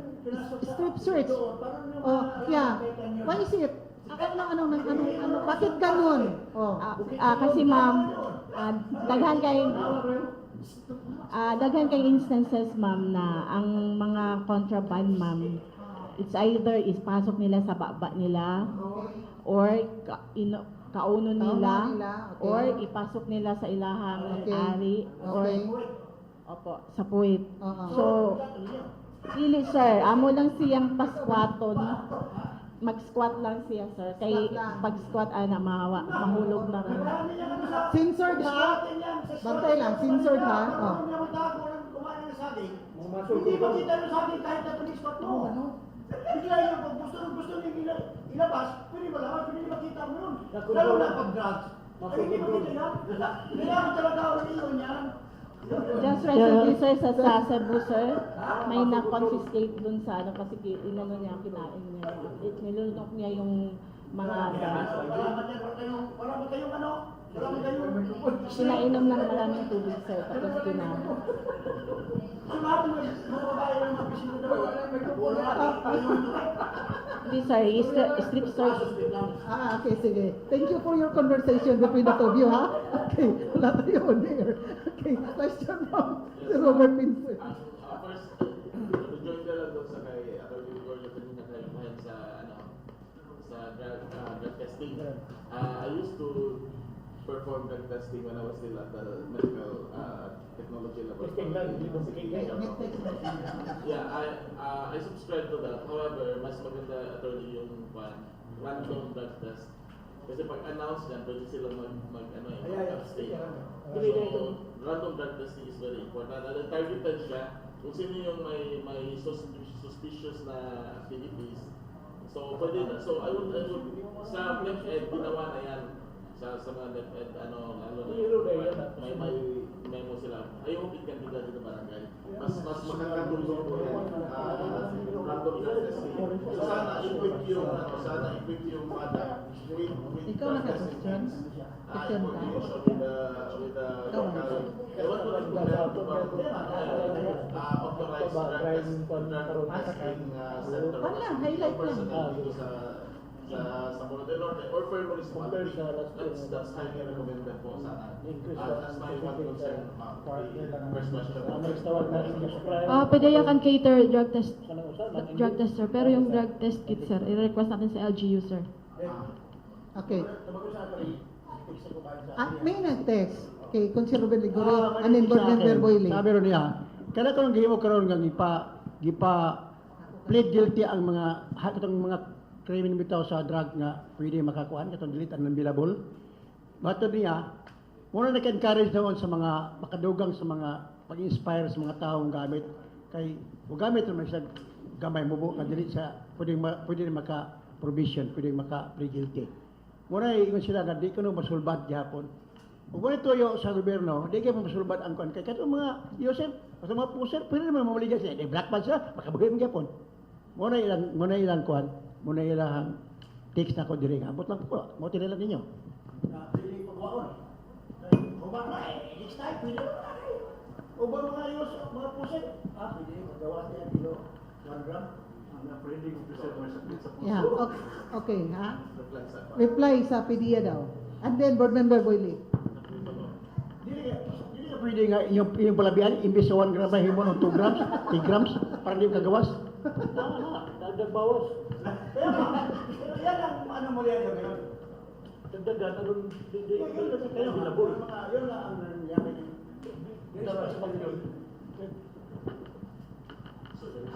Yeah, okay, Agent Maricel.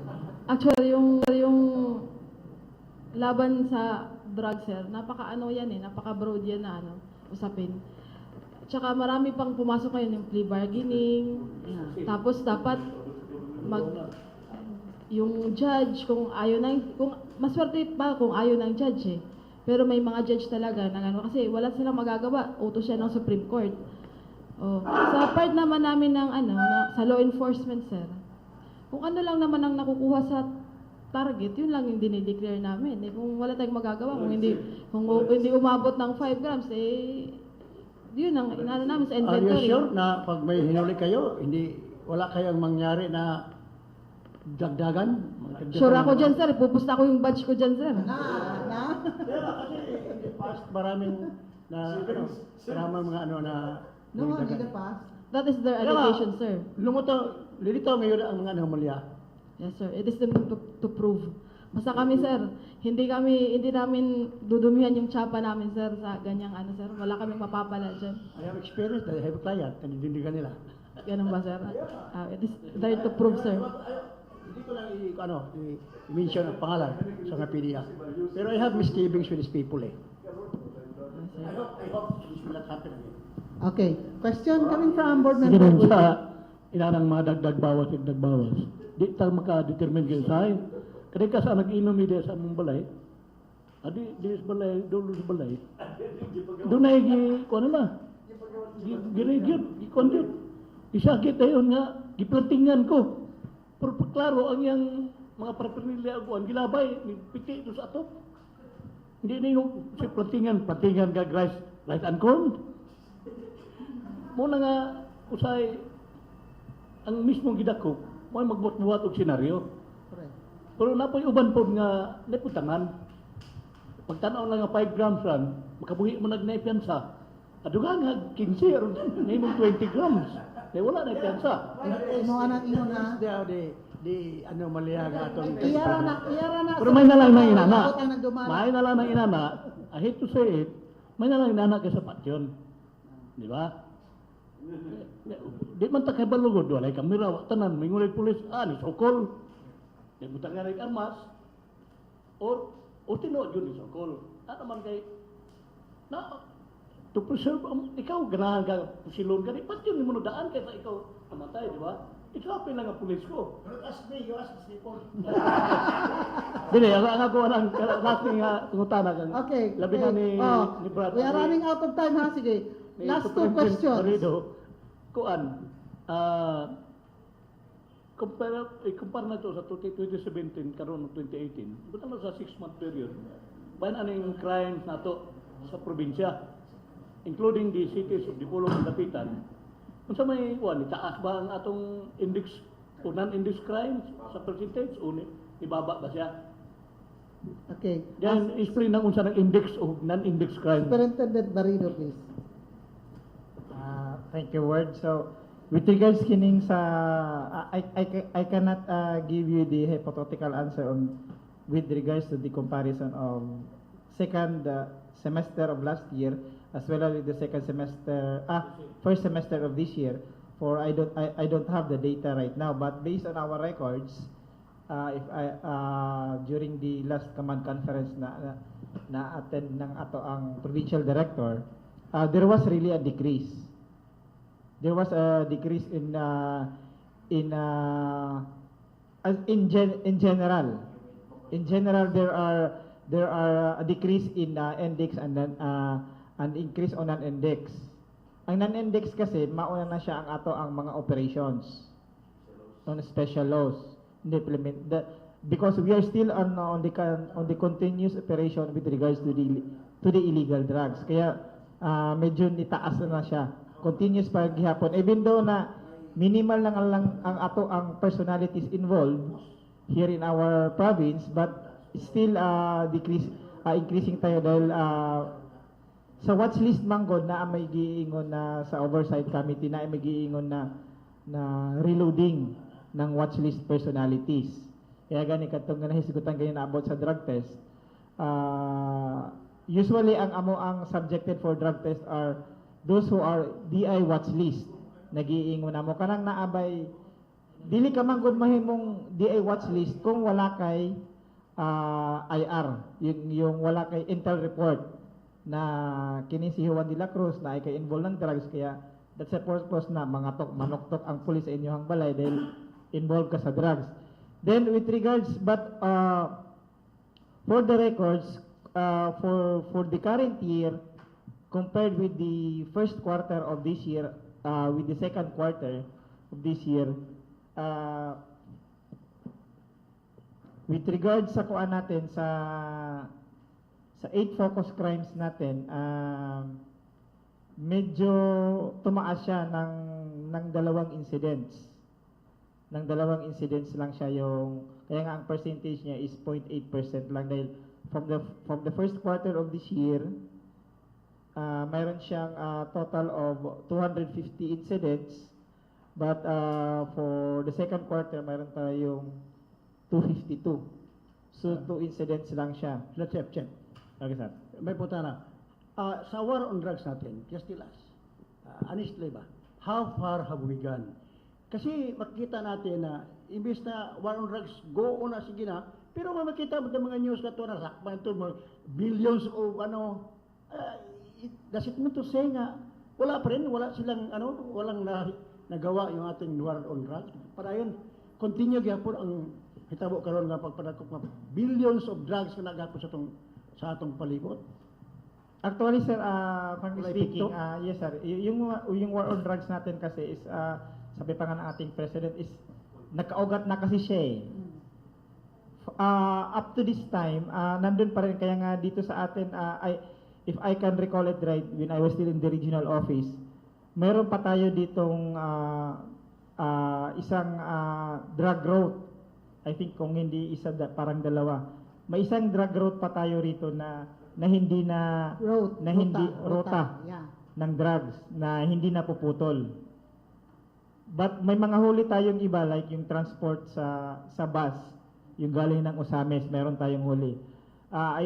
If I'm not mistaken, yung isa natin tinitingnan is yung Port of Dapitan natin.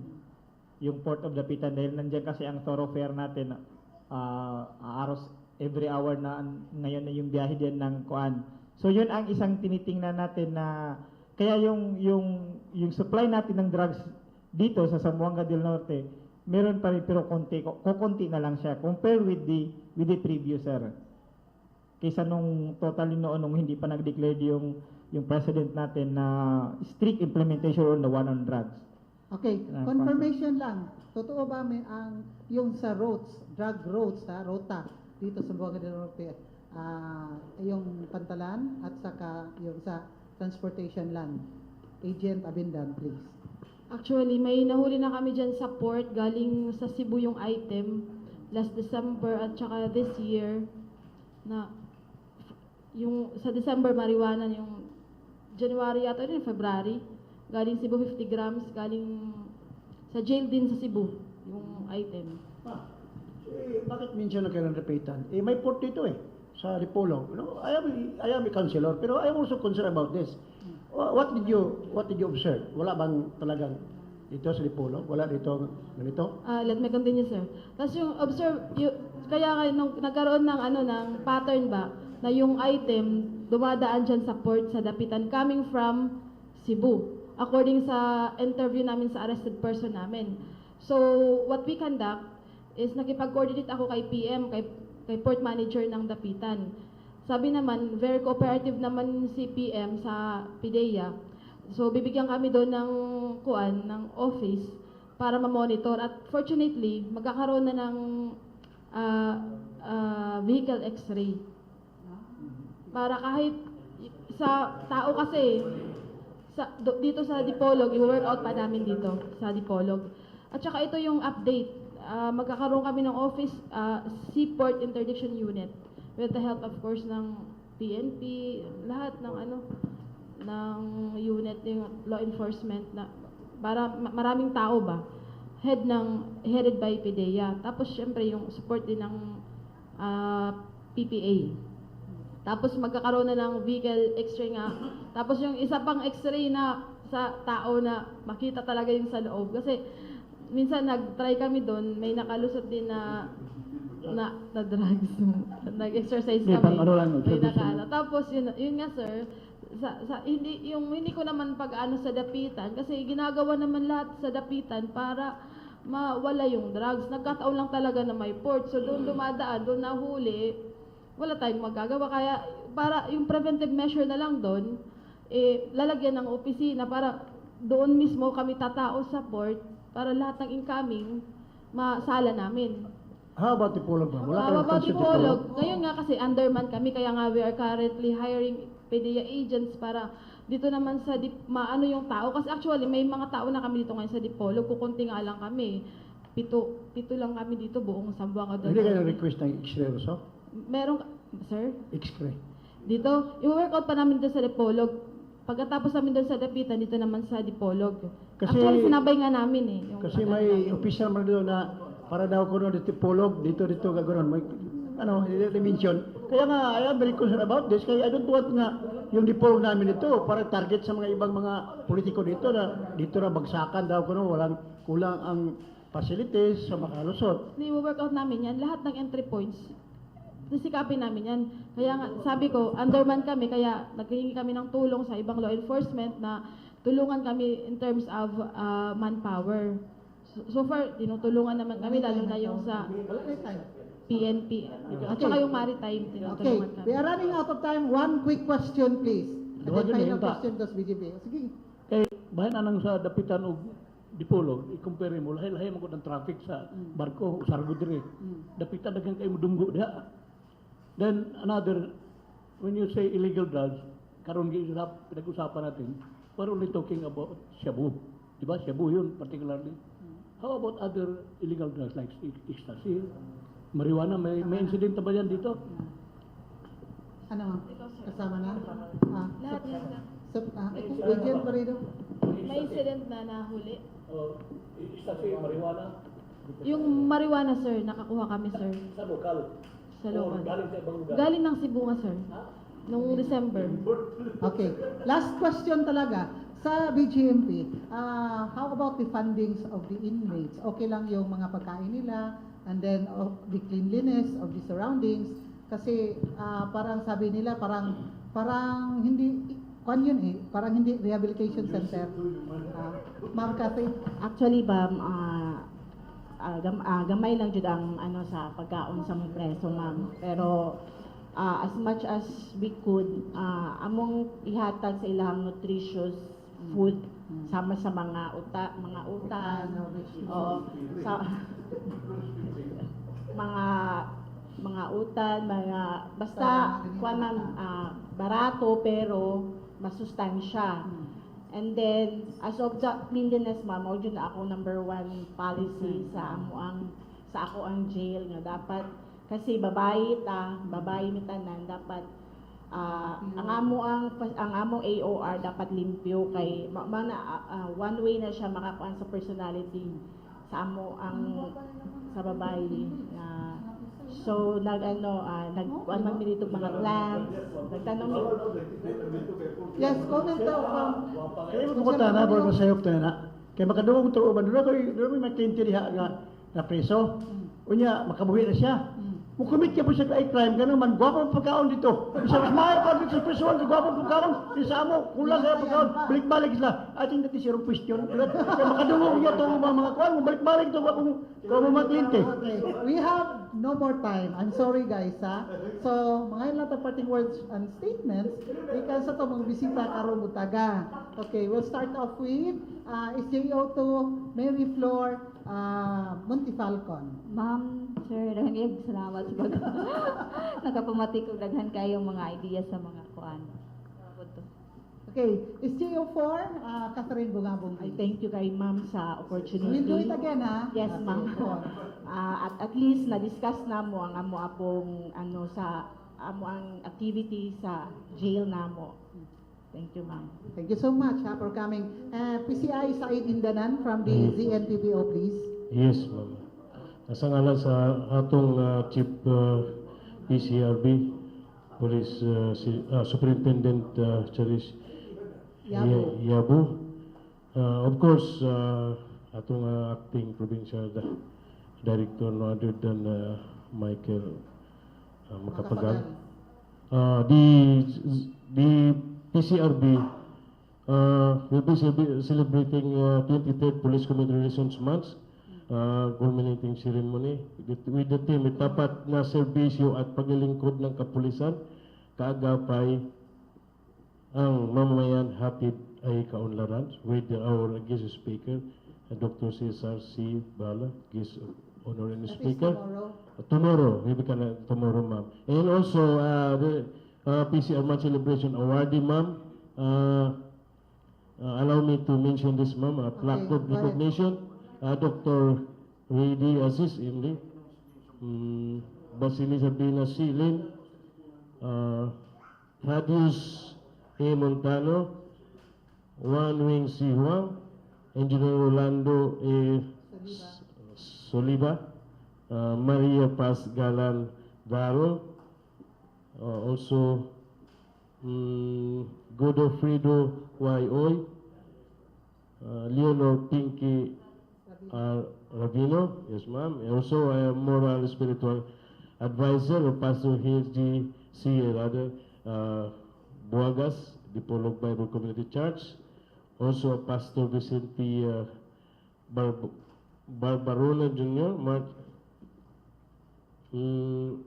Meron pa dito, ma'am. First Municipal declare EOR as drug-free and selection. And also we have the PNP awardees, ma'am. Allow me also to mention this. SP1 Marlon Largo Quaresma, Dipolog City Police Station, Santiago PCR PNC of the Year. Also SP1 Magda Abdul Karir, Cebu MPS, Salam PNC of the Year. And also SP1 Evin Dagidig, Hidralino, Kalawit MPS Senior PCR PNC of the Year. Also PO2 Ivil Pialago, Ikaw, Polanco MPS, FGCAT PNC of the Year. And the last but not the least, PO2 Iris Pubadura Kalibo, Dapitan City Police Station Base Junior PCR PNC of the Year, ma'am.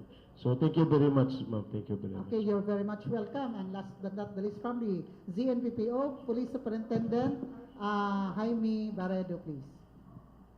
Daghang salamat, Madam Edith. So, in behalf of our Provincial Director, Police Senior Superintendent Michael Bernabe Makapagal, so dako ang amo ang pasalamat na na-invite me kining higayuna na mapasabot ang ato ang mga katawan diri sa Zamboanga del Norte, how far we have gone with our war on drugs, as well as kung ano na ang ato ang status karon with the peace and order situation. So ang amon lang hangyo sa katawhan diri sa Zamboanga del Norte is kung gipag tambayayon mo sa amoa sa kapulisan ninyo sa Zamboanga del Norte, kay ang amo ang main purpose talaga is to maintain peace and order, to make Zamboanga del Norte a safer place to live, work, and do business. And nagpasalamat po ako sa behalf sa amo ang Regional Director, Police Chief Superintendent Billy B. Beltran. that's the reason why na ang amo ang regional director na if you can see he most often binivisit niya ang ato ang area 3 sa Zamboanga del Norte, especially in the areas of Triple SD, para mamintinar na to ang peace and order diya sa kanang porsyon na sa ato ang probinsya. Daghang salamat. Okay, thank you so much, Police Superintendent Jaime Barredo. And finally, Agent Marifel Abindan from DPDA. Daghang salamat sa pakikinig. Mix ko lang, mama. Let us help na lang Zamboanga del Norte to be drug cleared. Yun lang ang pakiusap ko. In every municipalities, in every barangays. Kasi sa atin to di ba? Tulungan na lang natin. Huwag na lang itong trabaho mo, itong trabaho namin. Tulungan na lang natin to lahat. Anyway, para naman to sa mga pamilya natin. Maraming salamat. Okay, thank you so much. That winds up our Kapihan sa Dipolog July 29 edition. Thank you so much sa ato mga guests karong butaga, no? Si Agent Marifel Abindan from PDEA, Zamboanga del Norte, Police Superintendent Jaime Barredo, and Police Chief Inspector Said Indanan from ZNPPO, from BJMP, Dipolog City, SJO4, Catherine Bungabong, and SJO2, Mary Flor Montipalcon. From our panel, we have Board Member Emilio Boyli, Edgar Saronda, Pons Roda of PIA, Robert Pinsoy, and of course, last but not the least, late to arrive, Konsihal Ruben Ligorio. To God be all the glory. Thank you so much, Lord, for today's Kapihan sa Dipolog. Ay, panglibak niya, kaya naminaw ko nimo. And salamat kayo kang Taxi Lumba, nga to kang Silbert Adriaticon Duduyano, o ingon dito sa istasyon, si Danny Luod, sa ngalan sa atong station manager, nga si Mr. Edgar Dagumo. So, kini si Edward Pahintito, yung regular anchor and host sa Kapihan sa Dipolog, yung kaninyo. Happy Sunday. God bless us all. Studio, take it away.